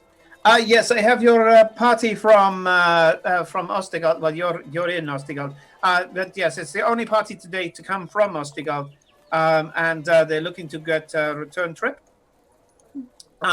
Yeah, it's just three people. We have Tabaxi, we have a halfling, and we have a tiefling, and no excessive baggage. Okay. Green organization. Apparently the green organization. Yes. Okay. Good. Okay, not a problem. Yes. If you'd like to step into the circle, apparently it's quite a slow day today, so we'll be able to take you across immediately. Thank you very much. No problem. Okay, everybody, just take a deep breath, and 3, 2, 1. Goodbye. And you feel that lurch in your stomach, and you are stood in the public teleportation circle, which makes up part of the non-extraplanar part of the University of Ostigard. Yeah. And you can see that there's a dwarf there, dwarf woman, who is saying, yes, will there be any other further teleportations today, or... No, we is are that done. it for today? We're Okay, quite alright, fantastic. thank you very much. Okay, and everybody's feeling fine. We've had some ether disturbance recently. Everyone's feeling good? All good. Not a problem. Cora's Okay, stomach is fantastic. feeling a little weird, but that's because she scoffed a few more meatballs before jumping into a teleportation circle. So. Eclipse is gonna take like the rest of the meatballs, like the ones that she hasn't opened yet, and like put it away. Yeah, Cora, it's a bit like having a Sunday lunch and then doing jumping jacks. You're kind of like, yep, bad decision. Fine. But they were so good. So, had to have that last Yorkshire pudding, didn't I? Okay. So You are back in Ostia. What would you like to do? I believe we're gonna have deliver some meatballs to deliver. Yeah, we Okay. have some meatballs to deliver. Sure. Where are you at this point, Farewell? Probably on my way back to the Hawk and Harness. I've got the brass ring between my fingers, and I'm just sort of rolling it around, and I'm trying to figure out what it does. You feel slightly energetic, almost like you almost want to walk a little bit faster whilst you're playing with the ring. Just other than that, nothing in particular. Are you girls going past the Hawk and Harness, or just going straight to deliver the meatballs? Like, if it's on the way, yeah, we'll go past it. We'll go It's past it more to or check less. Whatever's on the way. We'll go past it. We'll past it because I need to leave my fish in like a place in like a cool storage where they won't rot. Yeah, sure. And the sea farrels there. Sure. When you go in there, are you in the main tavern bar, Farewell, or have you gone upstairs? Yeah, because I'll be like, I've not eaten and barely properly. I've just drank stuff for like probably 20 hours of study, so Sure. A big food. And it's like, I don't know if you've ever seen like Monster Hunter World, where they order one of those giant platters of food, everything. Yes. So there's this huge stein of like beer, and then this just giant platter of food that's way too much Just for one for person. Farewell. And it just Belle's just like, Maggie walks up and says, "Goliath's breakfast." Ah! Yeah, he's just like that. Oh, no. And the kegger. Here you go. Healthy appetite today, Master Farewell. He's like, no, I'm really hungry. Ah. We have eaten 3 times today already. Well, you've got a bonny appetite, just like my son's. Anyway, you give us a shout if you need any more now. Yes. Okay, I'll leave the sauce here. Good. And as she goes back behind the bar, Nucky goes, "Is he eating a full Goliath?" I'm sorry, he doesn't speak that way. He speaks more like a. Invite me dinner first. Yeah, so you're having a full Goliath instead of a full English, you can see that Eclipse walks in with fucking great fish. This thing's got to be like 3 foot long, ugly as sin, hooked jaw. It's a Cora size fish. Yeah, essentially, yeah, it's a cycle. Oh god, yeah. She may as well be holding Cora right now. Did you turn Cora into the fish, or is Cora inside the I'm fish? here, like behind a pile of other things and fish. Hey, Where did you guys go? Daruka. And you didn't think to come and ask? you We weren't didn't know here. where you were. Where did you And you go? keep- Empathy. You went You where? don't keep your phone on you. We can't call you. The badge. You can't do like magic stuff and. You didn't tell us where you were going. We thought you doing your private thing again. And last time you complained when I complained, so I just do you want some meatballs? We got extras. I only ate a few of them. Yeah, actually, I'm. And I fling a bag of meatballs at him. Yeah, you remember these? Is my sound on? Yeah, you remember these, Nick? Farewell. These beautifully heavily spiced and dripping with oil. These are amazing. Okay, meatball. I don't mind if I do. And he gestures, and with mage hand, one of the balls just kind of lifts out of the bag and comes towards him. He can see that it's dripping, and you can see he just kind of does a kind of circular motion with his fingers. You can see this drip of oil just suddenly just curls back around. He goes, That's very. You're full of little tricks Delectable. there, Nucky. it's just mage hand with style. That's all it is. It's We brought some extra fish back and brought stuff. spices, I think. Yes. Yeah. Fish. We just Please make this. We just asked the market what was good and unusual and Nuru. So This is my favorite fish. Yes, I'm familiar with rock carp. You made quite a fuss trying to get it here the first time. This looks fresher, so we can use more of it. That's fine. Maggie, if you don't mind, in the cooler, please. And don't worry, I've got a few more spells left in me. And you can see as she just frostbites the fish and puts it into the cooler. And he goes, mixed spices from Naruka. Fantastic. Cora, thank you very much. Is this for a particular party or a particular event? No, just for you. For you to use where you want to use it. Just to play with. Oh, thank you very much. Thank you. Okay. Oh, bless you. He starts looking through it all, and he puts bits on his tongue. And goes, oh, lovely, it's oaky, smoky. Love it. And starts going through it all, and you can see that Farewell has a full Goliath, a stein of beer, and I should imagine a book or two out on the desk. There's about 4 books on the table, of which 3 of them are filled with just indecipherable gibberish that are all out on different pages, and you can see that he's translating certain parts of it back into common, which you guys can read. He's got food all over his mouth, and he's just sort of like, oh, wow, that really gets in your teeth.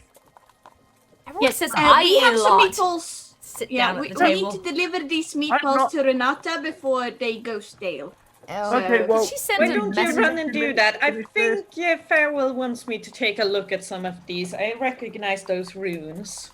Yeah, and this is for you as well. And I hand over the little card, and it's got the sort of the whatever pass thing that I needed to be able to go in, where all the enchantment stuff is.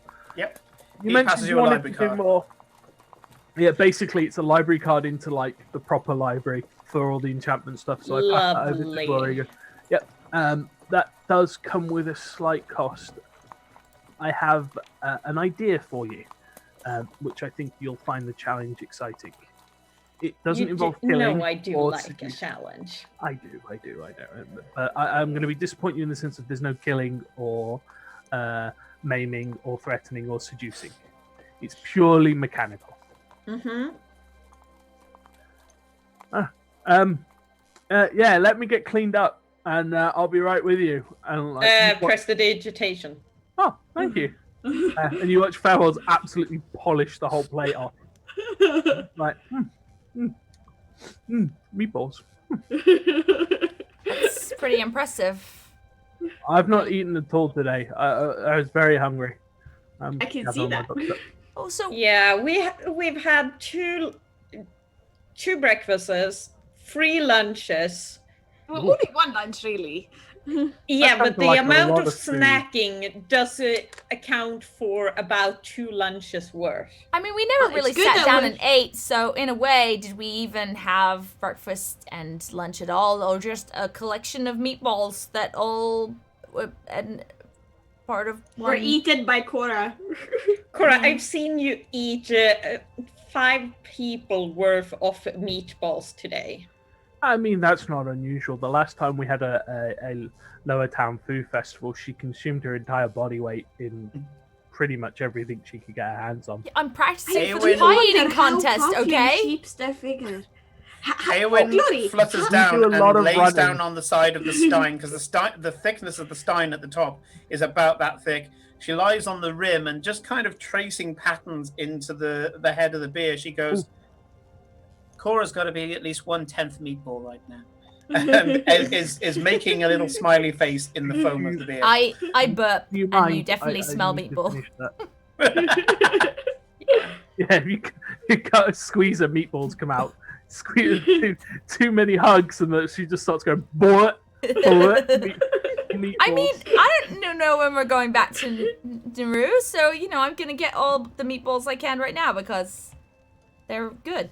And we went there to deliver something. I don't think we're going to be going back to deliver another thing. Oh, well, I got another one of these. And I pull out the crystal. Do you want it? Cool. Or otherwise, I thought Three kings, 2 spells.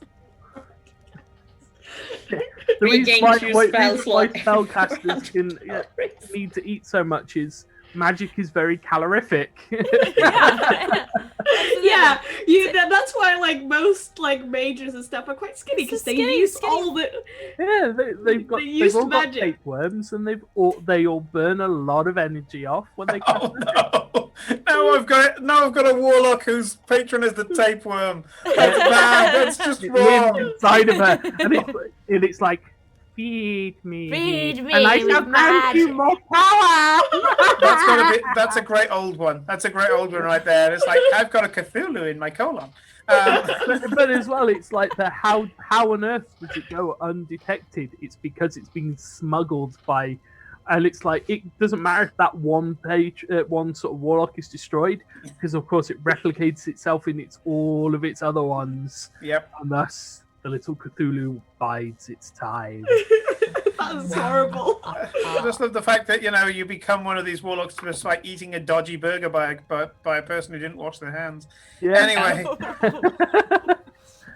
Right, and I just go on to better things, please. I neck the sign and be like, right, we're heading out. Whoa.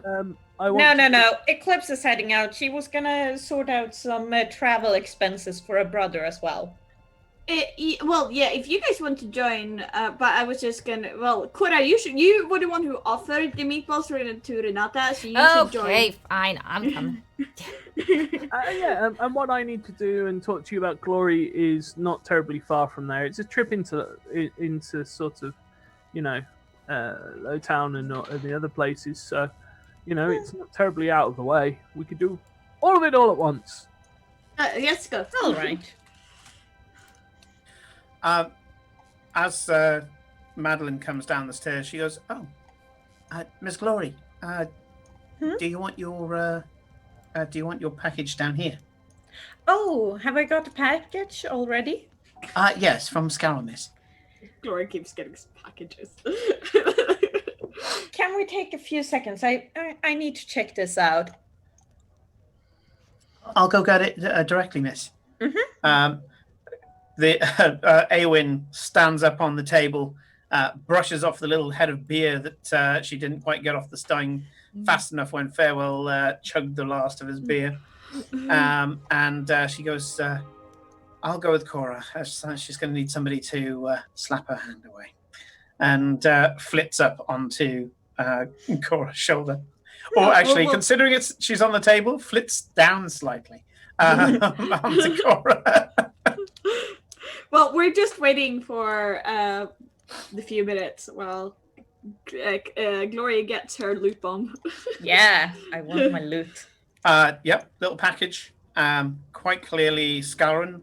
It's got a beautiful dark red kind of a patent, shiny dark red box to it. And it's sealed with a magical seal. You bring it up to your lips, say the keyword, and there's a neat little pop as the arcane lock disappears. You open it up, and inside is a pale lavender ellipsoid stone. And a note. Ooh. What does the note say? When you open the note is blank, but in your head you hear the voice of Frania. "My Glory, I feel recently that you have stepped up your game somewhat. New investors, maybe? I felt the presence of the Kraken.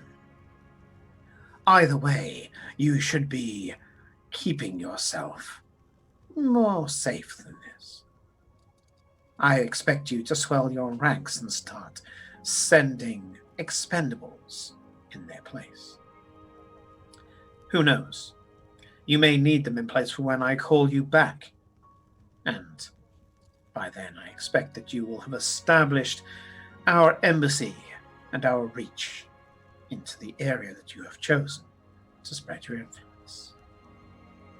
Until then, take this with my love and my protection. Grandfather.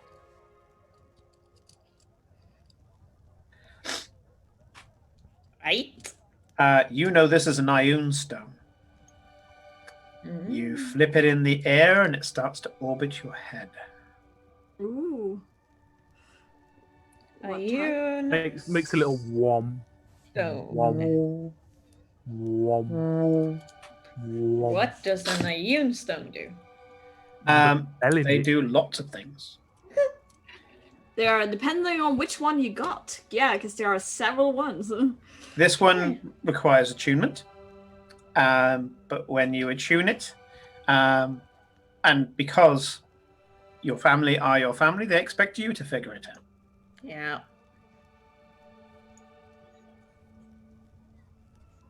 Whom. Well, Whom. that's interesting. Yeah, it's when you're getting used to it and it's just sort of out the corner of your eye and you instinctively go, son of a... Right. Ooh. Have you flipped it in the air and is it spinning around your head right now? Yep. I almost want the tabaxi to roll to not go. Yeah. Yeah. I mean, yes. Do you want me to do a wisdom No, saving throw? no. His wide Wisdom eyes saving just throw. following the stone. Go do it. I want to see. I rolled an 11. You're fine. Okay. Is that a kind of hat? Is that a fashionable hat thing? Ah! Ironstone. Mhm. Ah, that's so cool. At which point, ice farewell. dinner You plates. automatically know that this is an Iron Stone of Absorption. Your armor just Ooh. told you. Okay, that's weird. Yeah, it is Can weird. you It's just talk? spinning around her head. What? No, not that. Can you talk?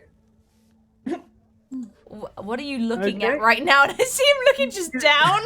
Yeah, you just see Pharaoh looking down and he's just like, can you talk? Turn of Oh, absorption, sorry. you said? It's an Iron Stone of Absorption. But the armor? Yeah, I think the armor told me. Is it greater absorption or normal absorption? This is the one that's... is there greater on this? Oh, no, regular absorption, not greater. Oh, God, no. Greater is Good, because I was Greater. trying to add it to the D&D Beyond. It's regular absorption. Has 20 levels of spells in it. As a reaction, you can cancel a spell of 4th level or lower cast, but you have to use a number of those 20 charges equal to the level of the spell. So a 3rd level spell takes 3, a 4th level spell takes 4. And you have 20 levels of spells that you can cancel as a reaction. Counterspell, bitch. Oh, it's counter spell. Cool. It's a counterspell spell. But I I get assume- one. She does gets it- what with a stone? Yeah. Does question with does it like reduce with the charges? Does it regain charges or spell No. slots? But No. once it's gone, it's gone. Okay. It's just a burn.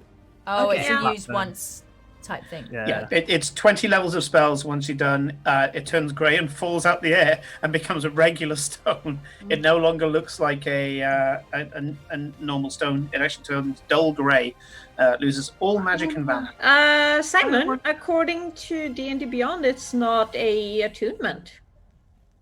Good. Ooh. Where is it? Yeah, because it doesn't have an A next to it. Yep. From my database, it says attunement. I'll check in the book later. And I to see can which- fix it later if needed. Yeah, it's fine. Yeah, Do exactly. you still? Well, yeah. If Because I got, if that's the case, I won't be able to have it on me all times because I already have 3 attunement items. Because my I'll say clue, I'm not the biggest fan of attunement, so we will sort something out. Yeah. But yeah. I wonder. Ioun. That's probably the whole reason that I. Yeah, the armor says yes. But it doesn't say yes The armor appears in your head, yes. Well, I'm going to have to start charging rent. So many things that now can talk inside my head, or have some form of sentience, or likes to teleport me to different planes of existence. What are you talking about, Farewell? The armor has now decided that it is appropriate time to advise me that it is able to advise on things to do with Ioun. Oh, really... well, that would be quite useful, won't it? Yes, but it hasn't done that before. Probably because we haven't really done anything concerning Ioun. True, but also when it was crafted, she didn't really know what you don't tend to be able to make a full set of half plate in a day. Was this the woman you got pregnant? I think we established that didn't actually happen, although I'm still curious what actually did happen. And clearly, she made enchanted armor that talks. Yep. And we've broken the DM. Yes. I thought we would... Anyway. And I start herding everybody outside towards, so we can work to Renata. I did have, whilst we're studying today, an idea about what to do with our little island. Yes. It should be closing in on being finished by now. Exactly. And whilst we have less than legitimate sources that are willing to stop there and drop stuff up and trade with us once we get the trading post up and running, I thought it would be a good idea to have a legitimate front that we can use, and we can hire people on to do jobs for us and do things that we need to do, collect things that we need to find, trade legitimately for reagents and other stuff that we need. We already have a post there with the kings. Exactly, but that's not really legal. Remember, they're the, Of course, it's legal. It's the free sea. There are no rules out there.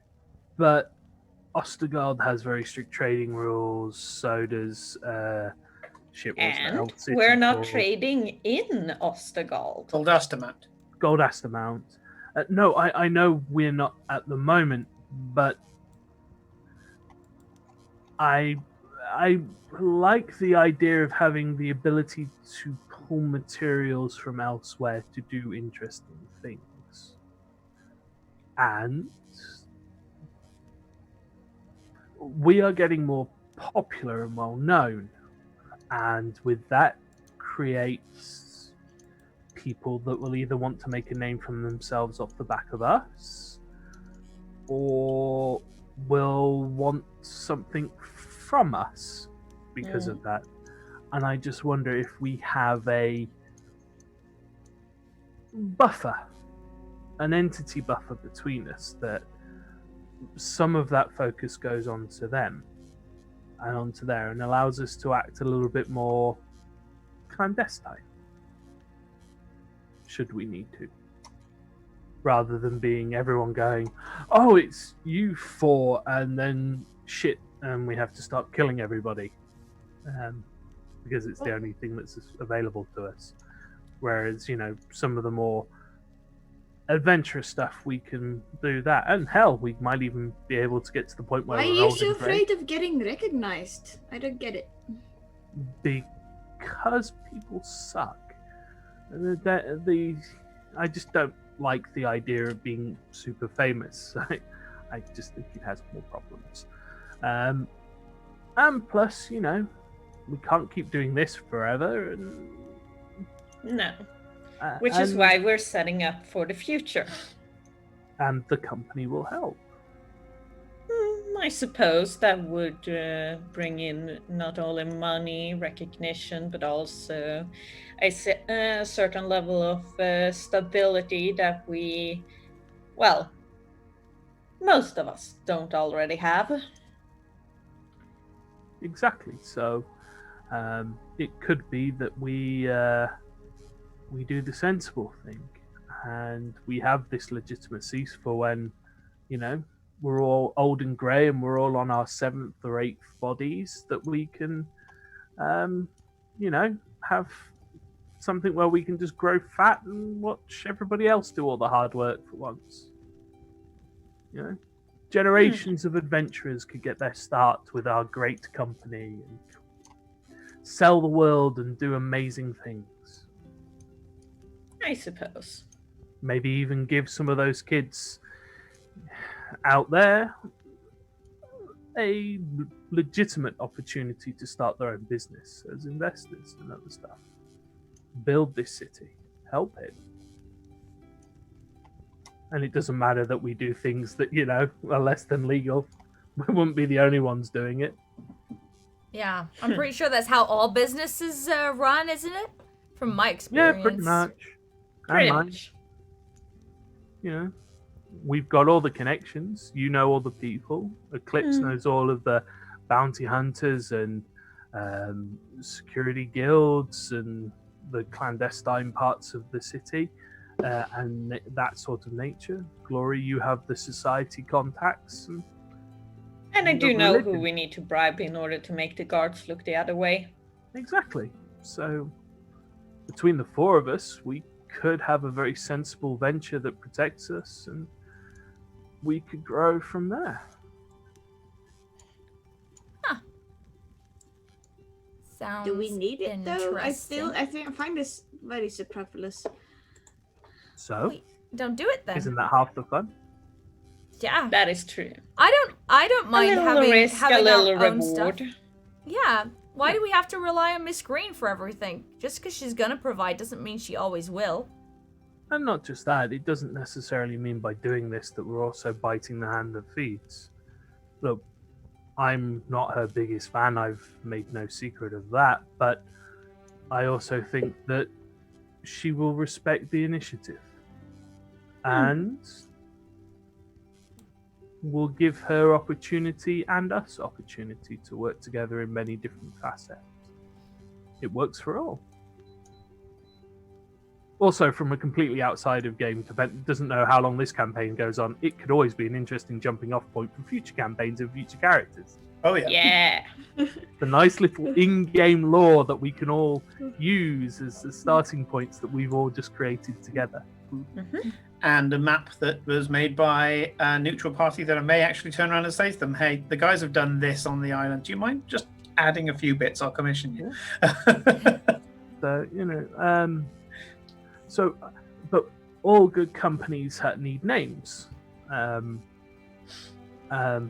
had one that jumped into my head, but I'm open to ideas.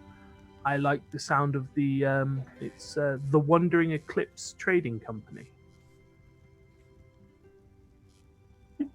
I thought you'd like that. That made it to Tabaxi's ears prick up. Considering that,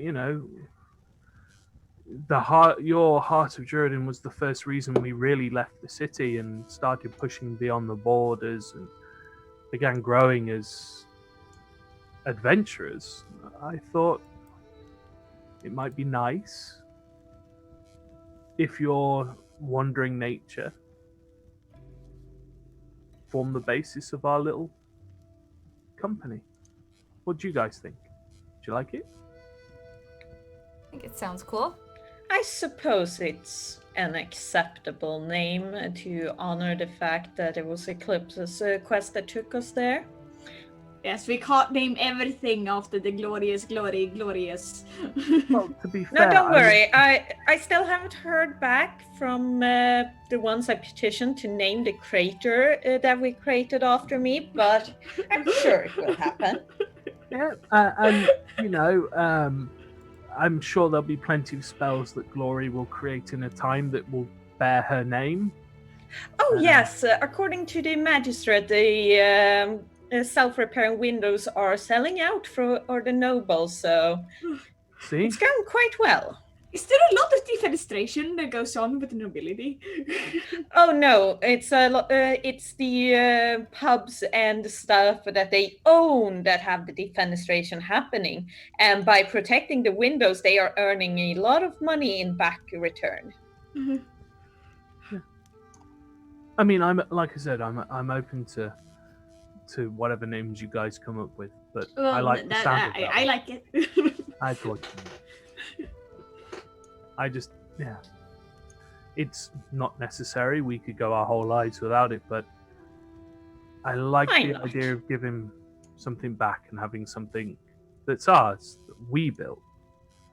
We have our islands, we have our company, and through that we could do whatever we wanted.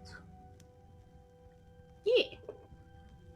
Even if that means we drink all of our profits and go mad on an island in the sun and bake our brains out. Oh, don't worry, we will have it. Anyway. The teleportation circle is almost done. I was going to talk to you about making a privacy ward around the island and baking the password into the circle, making it so that we four will be the only ones able to use it. Sure, it'll take me about a month, but yeah, I could do that.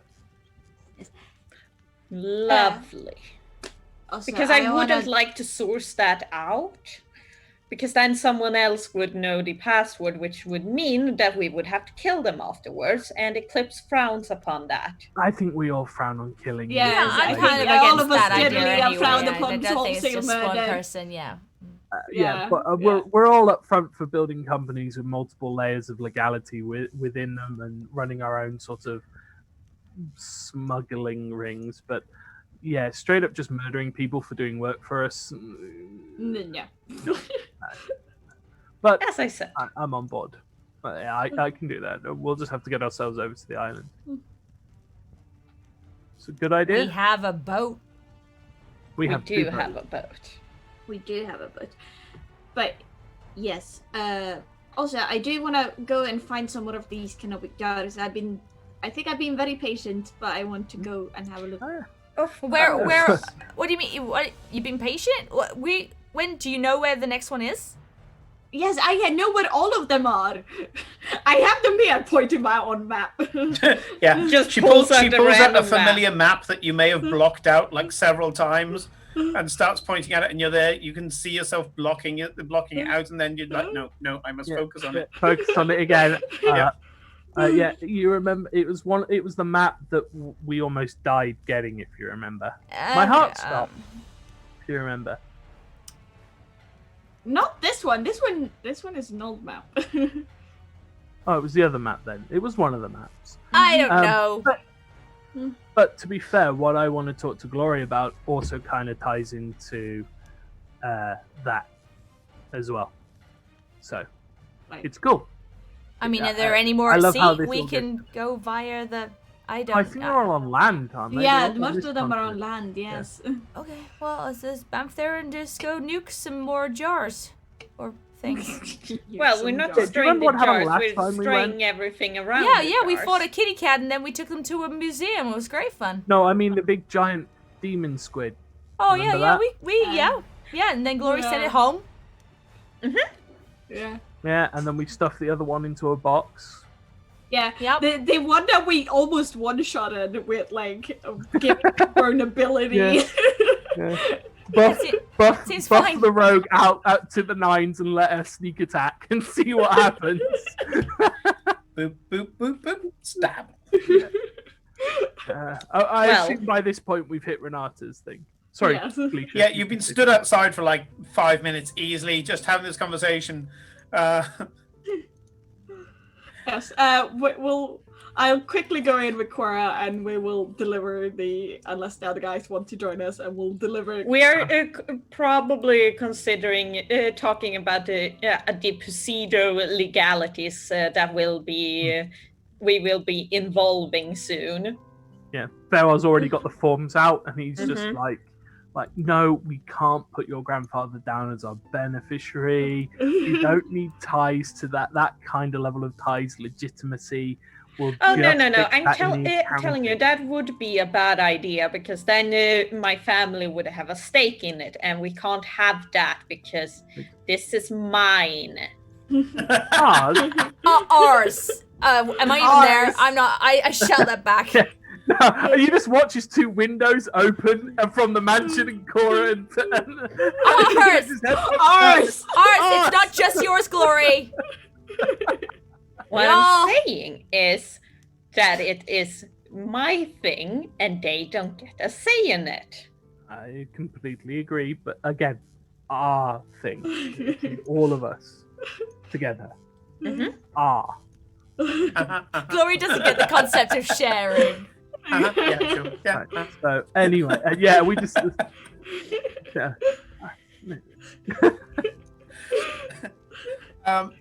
Okay. So you go in there, and Cos Amberglade steps forward and says, yes. He's the new Olivia Farewell. Yes. Yeah.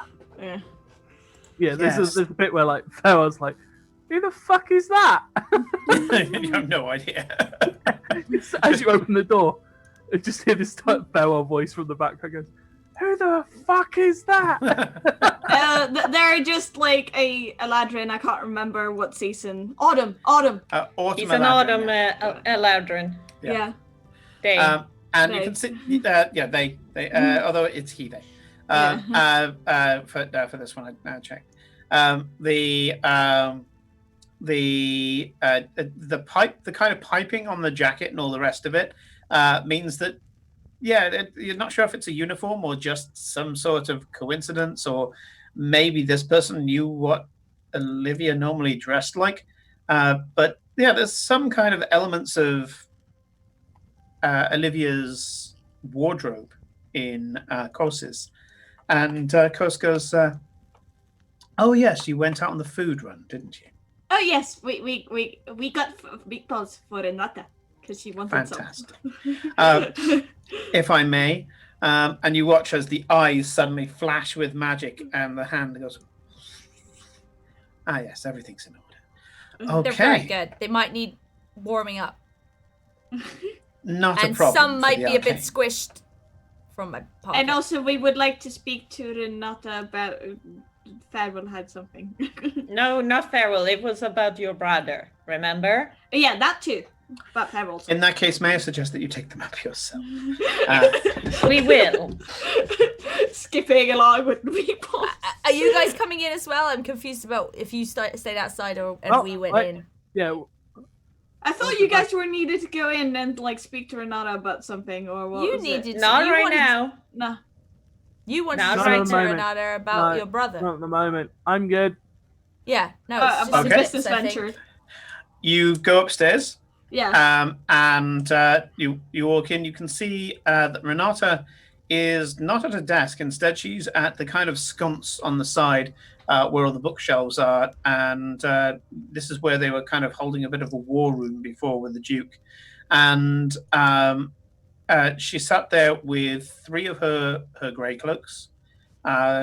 Each of them has these beautiful dove grey cloaks clasped at the neck. And Renata's there saying, no, I think that's a valid point. And she's taking down notes. They're having a meeting. And she goes, meatballs? And I believe that's lunch, ladies. Thank you very much. We will reconvene in an hour. The grey cloaks, let me get this right, a half-elf, a drow, and a human, all female, stand up, bow, and then disappear. Yeah, because they have cloaks of visibility, and the cloaks just like looks longing. These didn't go invisible; they just disappear. Either way, we have a jealous cat on our hands. Yes, I want one. Food. Here you go. Thank you. There you go. Meatballs. You are doing me a service, and she gestures to a corner, to a cabinet in the corner, and it opens up, and a silver plate comes out, and she gestures, and the meatballs come out of the bag and onto the plate. I mean, they're kind of best if you just stuff your hand in the bag like you're on the street because they're kind of street food, but you know, do your thing. She goes, I see. I mean, that's how I would have them. I'm just, you do you, but I just. You can see that she deliberately pulls the lace, the incredibly delicate lace from her wrist, picks one up, and you can see that as she picks up the meatball, she can tell that it's cold, and there's a sudden sizzle in her hand as she heats it up with prestidigitation. Brings it to her lips, and in the most sophisticated way possible, just takes a small bite out of the meatball. Yeah, that works too. Anyways, we're. I also got some rock carp. If you want to get some rock carp later, there will be a whole one at Noki's, but I'm gonna eat like 2/3 of it, so you can only have some. Yeah, you usually just get the scraggly tail bit, which is a little bit rough, so I don't know whether it's worth it, because she'll eat the best bit, just so you know. She goes, I think the meatballs will be sufficient. I'm not exactly a big eater. Yeah, you just bit like half of that one. He's like, Anyway, did you want to talk? Did you want to say something about your brother and bamfing or something? I look at Eclipse. Yes. No, I was wondering if you could give essentially free passage with the teleportation circles for my family.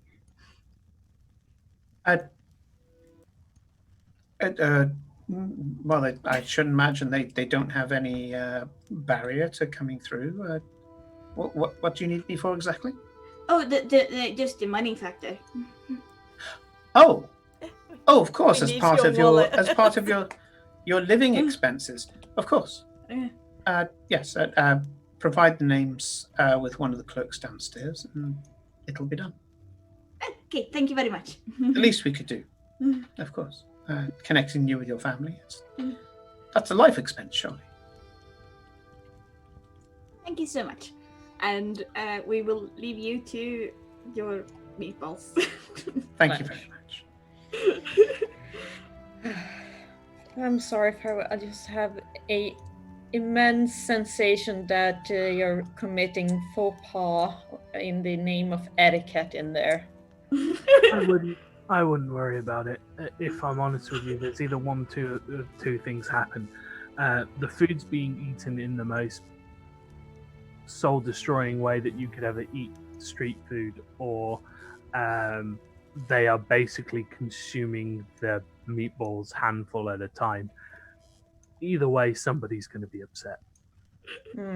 It's street food. It's not supposed to be on plates or with doilies or, that you're supposed to get dirty hands and mouth and greasy and enjoy the flavor and the food and all that.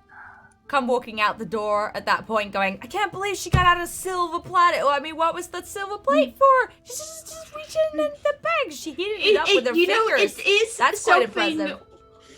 It's well, you did tell her how to eat it, and then she ate it that way, so it was all good.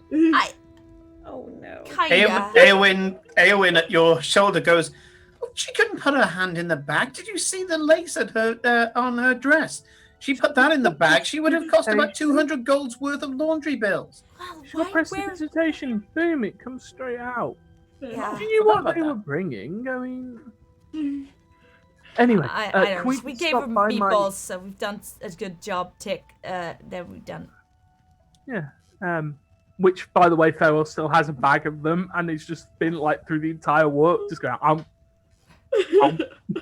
love that we've spent 2 sessions on Narukan meatballs. They're a thing. The canon. Come on. Yeah. I've actually got. We're all gonna remember in here now. What I need to put into the Illyria guide for Narukan meatballs now. Yes. Mind if we drop by my caravan for a moment? Of course. Oh, we were talking about it over lunch.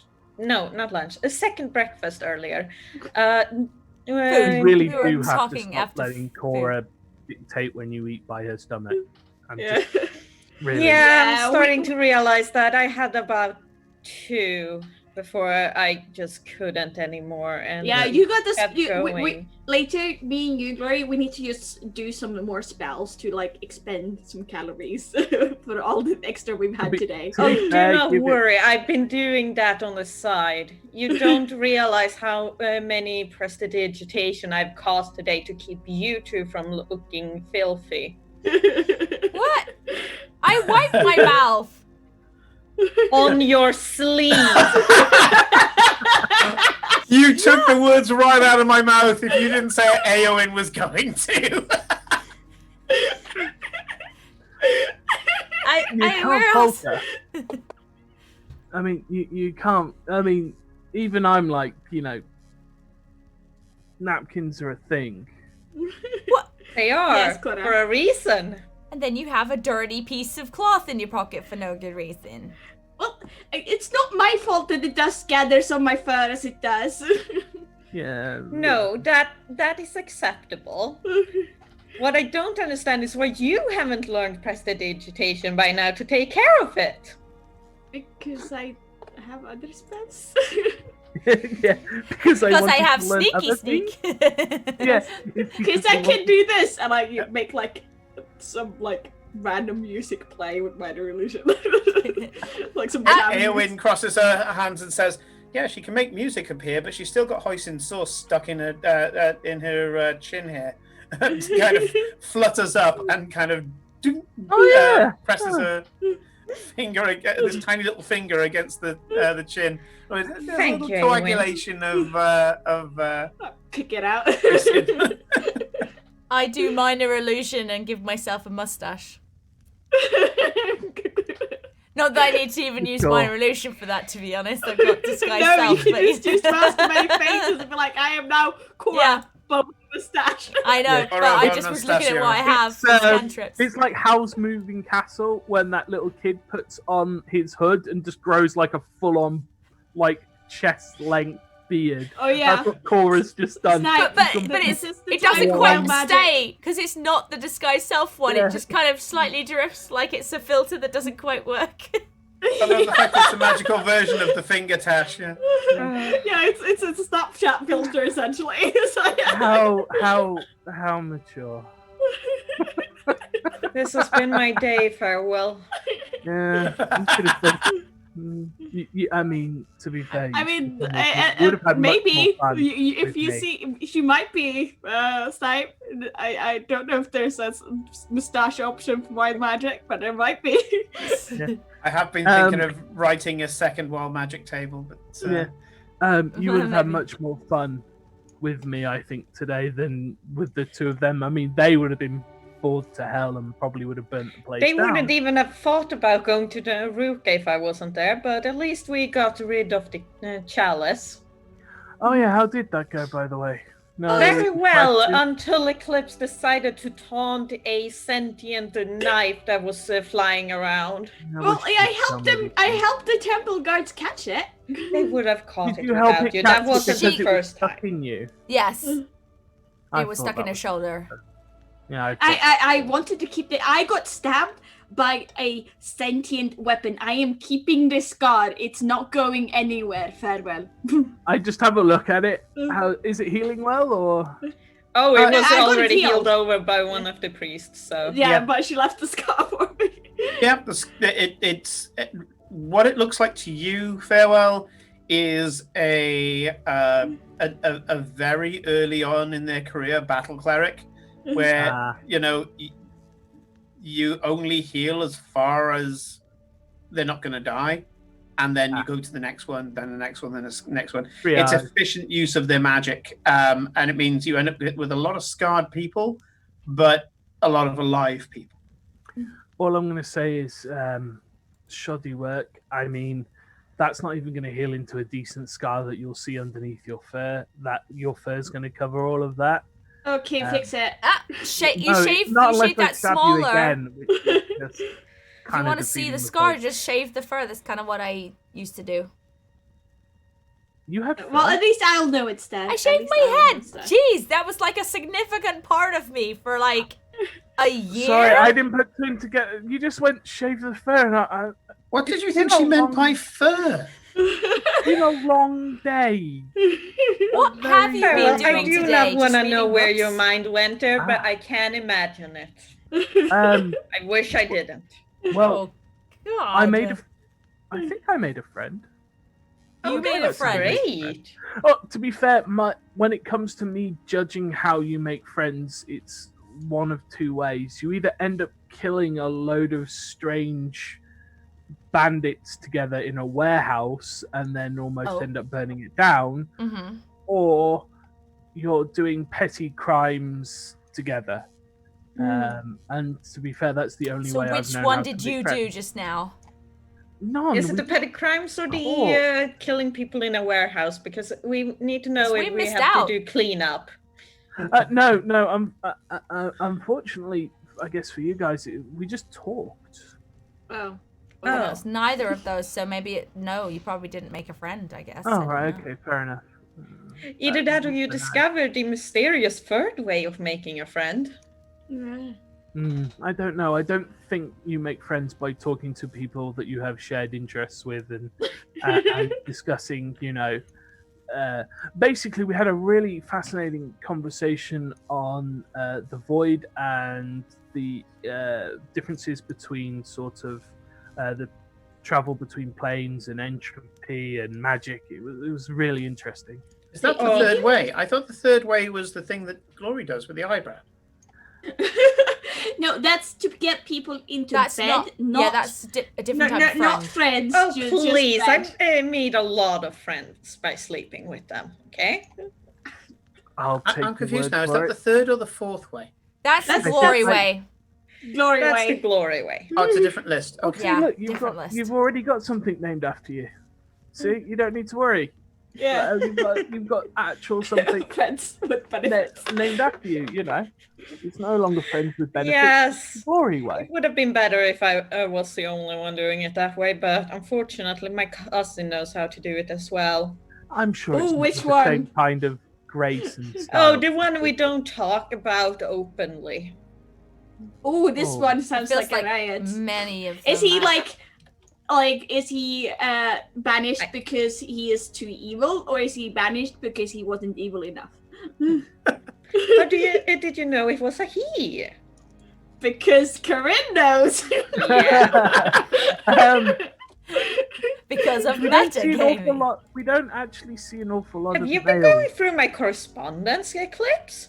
Of course she No, has. I just guessed the pronoun. Of course she Okay. has.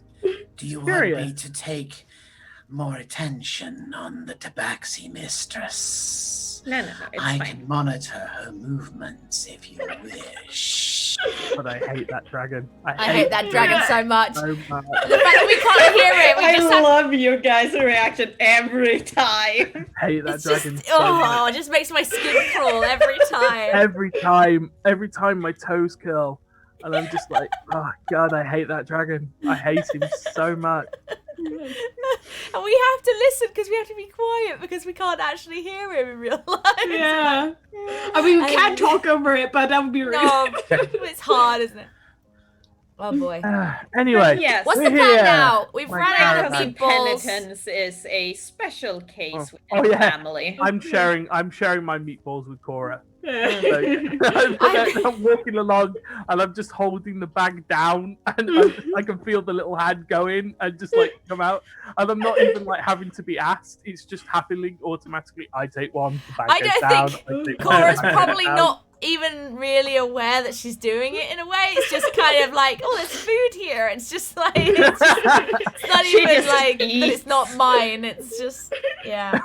If you were anything other than a halfling, I would say you're going to get some killer acid at the end of the day. But I think like halflings have like such high metabolism. That they you, do, like, yeah. It's 4,000 it's calories a day. not even to my the- canon. It's D&D canon. Halflings burn calories like a motherfucker. For some reason, they're like mice. They have a little heartbeat that goes. Yeah, very much so. Yeah, especially if you have 4th edition halflings, which were cool halflings, and they are little energetic bastards that just are bouncing around the place like Yoda fighting style. Kind of thing. Oh God, great. I'm directing everyone to the caravan, which by the time we finish all this conversation we've gotten to here. I'm like, right, so, and I open up the double doors at the back and just sort of show, perfect for 1, all right for 2, very uncomfortable for 4. But 2 of them. This is where you come in. Sorry. Ooh, will you allow me to try make the expanded inside spell? I've been meaning to try it on a few things. I figured that if we have places inside of Ostergold that we need to go to for Eclipse and other things that we do, we're going to need somewhere safe to stay. I can sit here and spend a whole day hallowing this place, which will protect it from fiends and undead and all of this sort of other stuff, and put other effects on top of it. Glory can basically increase out the inside so that we could have our own little traveling house that we could all sit in some comfort and put stuff inside of. And can we take it? We will make a lovely. We can probably expand it pretty well. And there's enough wood for me to carve into so that it should expand. I don't know, maybe a few rooms. We should at least get a bedroom each, a living space. It might take a while, but I can probably do it. When you look at the a lot of the beams, you do see some of them are already carved in Aquan, but you get the sense of that when you see the shapes of them, it's not so much magic, it's more like just like little sayings or comments, like prayer stuff more than sort of say actual magic. But you do see sort of like a lot lower to the floor, very childish handwriting that's carved in there. Farewell, darling. Mm-hmm. This looks kind of like your handwriting. Yeah, I did that when I was a kid. My dad made this for me.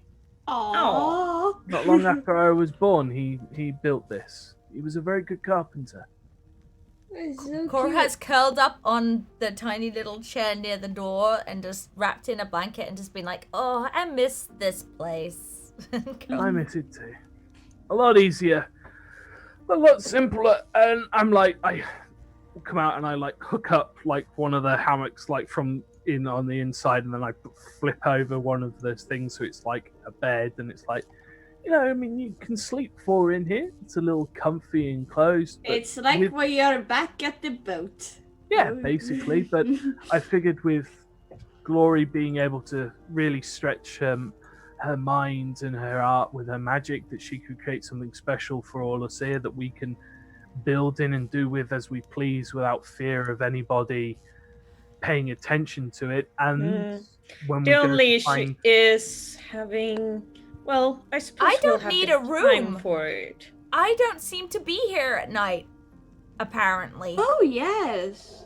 Oh, no, we don't know. But does your physical body go, or does the physical you probably body would have noticed this by now. Yeah, because we spend like an entire weeks on the boat. There's been many nights that have passed now where you've been in a communal space. Yeah. So is the body yes, gone, Cora, or is the body stays we there? know body you're not disappears. here Body during the goes, night, but apparently. I didn't know this until last night. But last yes, session. you didn't know it, but we noticed it. But we thought you knew it already, Yeah, so I we guess didn't so, say yeah. anything. Yeah. But Cora, I sweetie, still of don't course you will have a room. Yeah, It's the I don't sentimental value and a place to store your things, even if you're not here at night.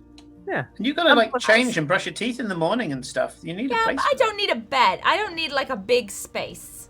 Just no, but we can make curl it up into and something put else, of a course, and cupboard. add other things in there, like a pillow fort, if that's what you prefer, instead of a bed. Obviously, a large wardrobe. When Glory says pillow fort, behind Glory's head, you can see Aewing go,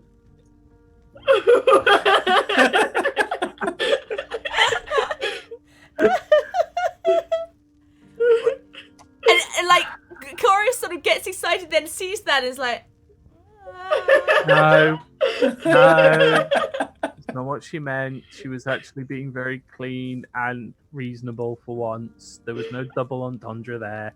Eowyn. Eowyn looks incredibly pleased at her her joke. It will take longer to get there than, say, teleportation, but a lot of the places we're going to, there's no teleportation circles anywhere near them, and so we'll have to travel anyway, and this is faster than walking, easier than walking. And it means that we won't need any other people coming with us or driving us. Exactly. It will be useful for, if nothing else, Eclipse's little quest, if you're willing to have some downtime while I enchant it. Yeah, it's going to take us some time to get it prepared and going, but once it's up and running, it's going to be good. Do you still have Thatch? I think so. Is he still alive? Yeah, I mean, I made sure that the farms outside the city walls were using him.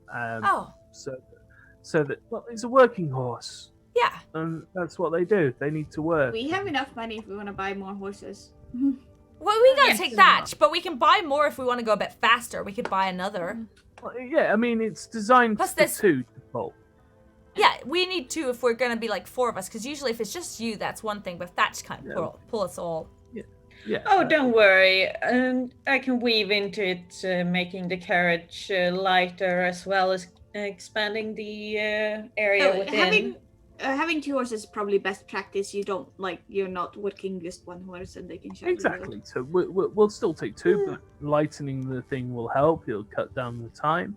Means that we can do all sorts of different things, and you can customize your own space and have what you want. So if you're willing to wait just a little bit of time, Eclipse, so that we can show up exactly where we're going to find your next jar. I know you've got the map, but I mean the exact route, because we're going to have to superimpose.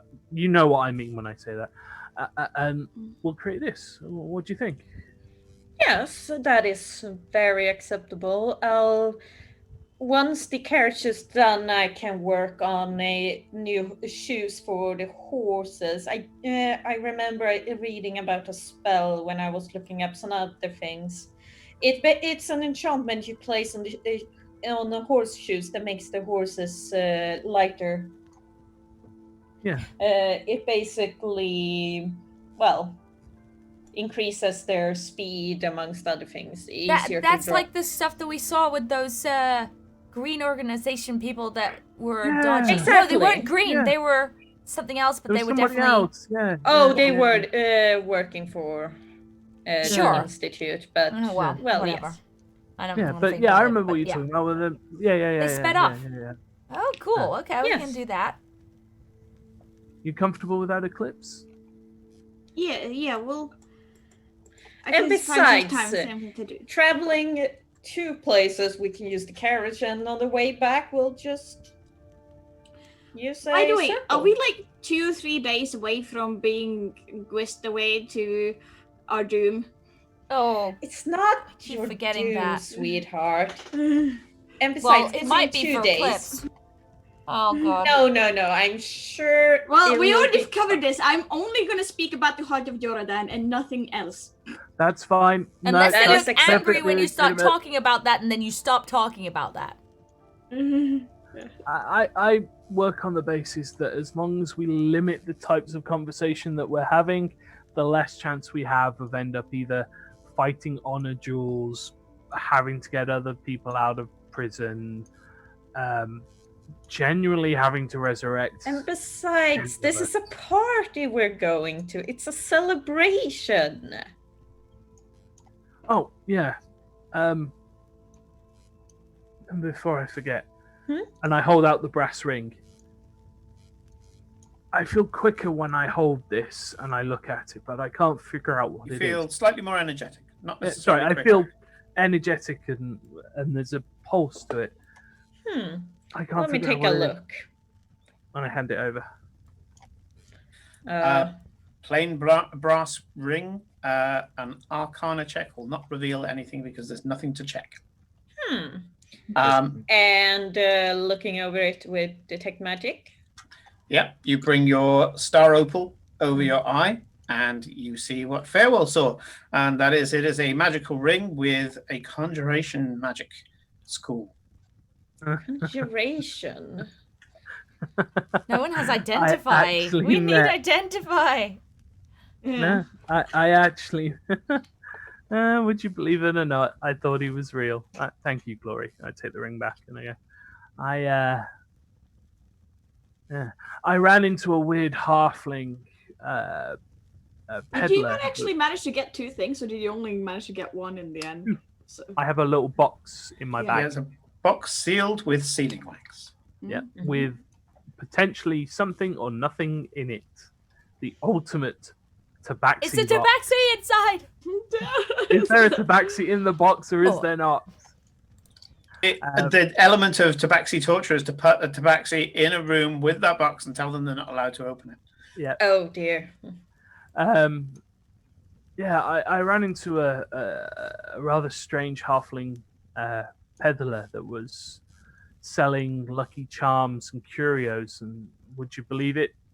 The wagon was actually magic. So many of the curios he held was real magic, and he came across as if he knew what he was talking about when it came to luck and other sorts of magics, and it's very rare that you can legitimately meet somebody that potentially has something very real. Did you check your purse afterwards? Yeah, I still have all my money. Oh, okay, fine, go on. Yeah, I remember that trick that you taught me. You always stay without hands reach. That's why I'm so tall. I can reach far. Yeah, it's not often you meet somebody that potentially is selling something real or not. It might be all in my head, but is it big enough to fit on a normal finger, or will it only fit on like a pinky, or sort of what we're talking about when it comes to ring size?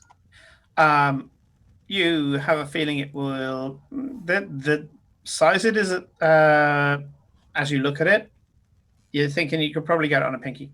Okay, I put it on. Looks very slightly larger now. Yeah, interesting. Well, even if it's not real, we all need a little luck every once in a while. Yeah. And I do believe believing in it is the first step. Or so I've been told. Yeah. So, 2 days until we meet our doom.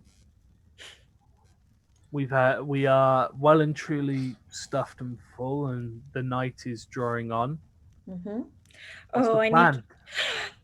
We need to go by the merchant district. I need to pick up some really nice fabric that I will wrap Kyron's birthday present in. I finished it the other day, so it needs to go into something nice for him. If you say you already fixed the clothes that we need. Yes. Okay. Yep, the clothes have been arranged. They have been ordered, custom sewn, and the final touches will be provided once we reach my family estate, because it's taken from the garden.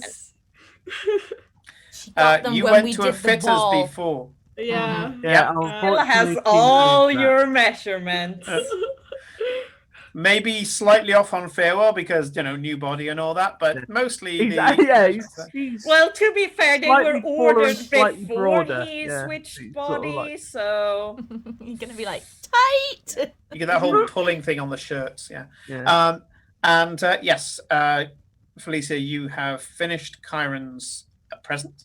Mm-hmm. All appropriate magical vetting and so forth has been done on it as well. Mm-hmm. Are we expected to bring birthday presents? Yeah, I was just kind of thinking the same. No? No, just family. Okay. Even if you did send presents, they would probably donate them to the servants or something. Give him a fire starter kit. Yeah.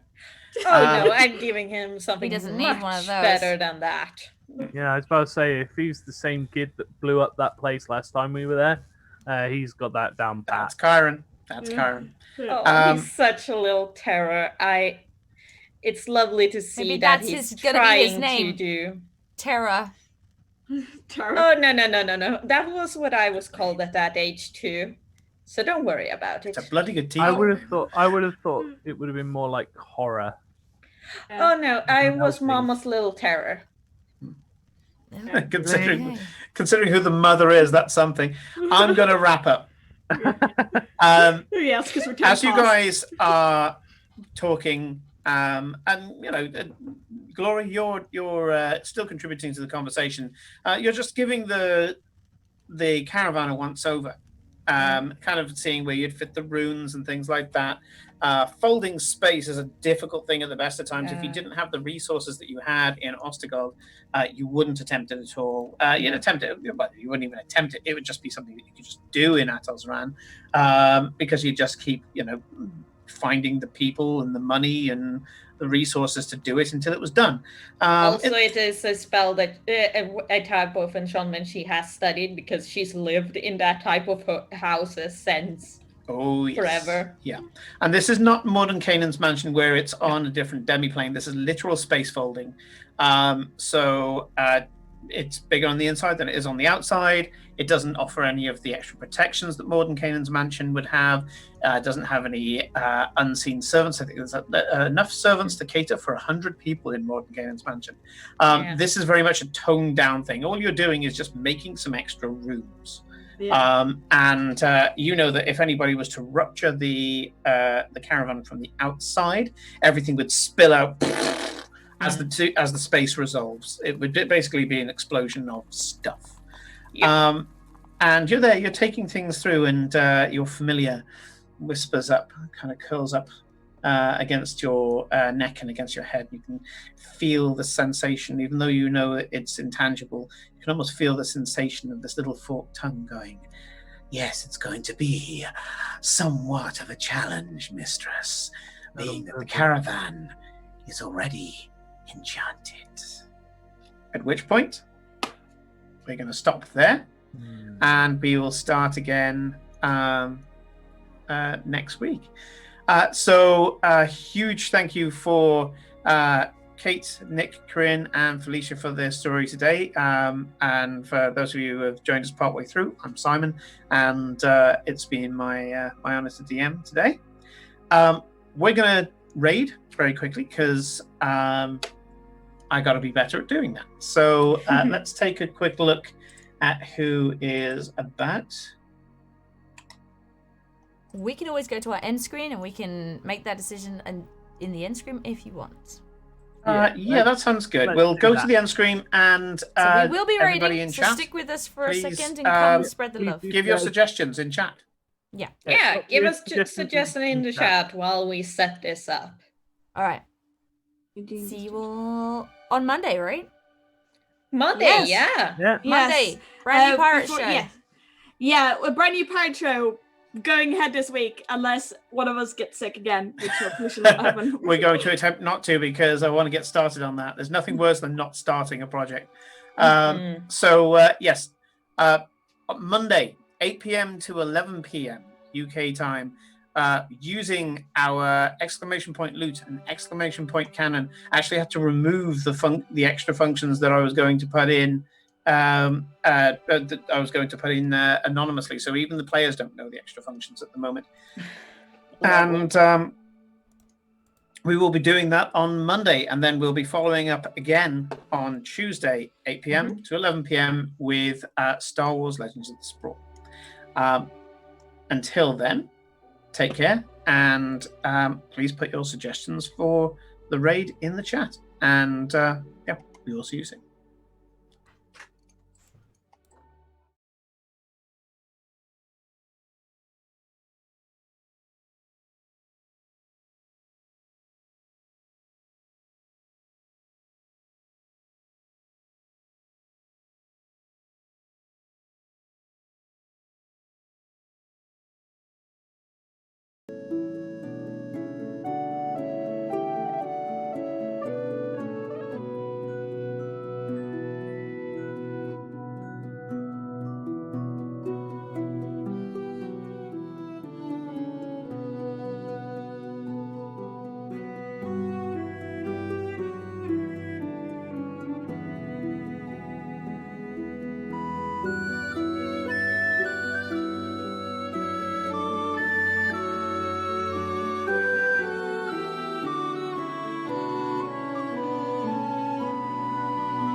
you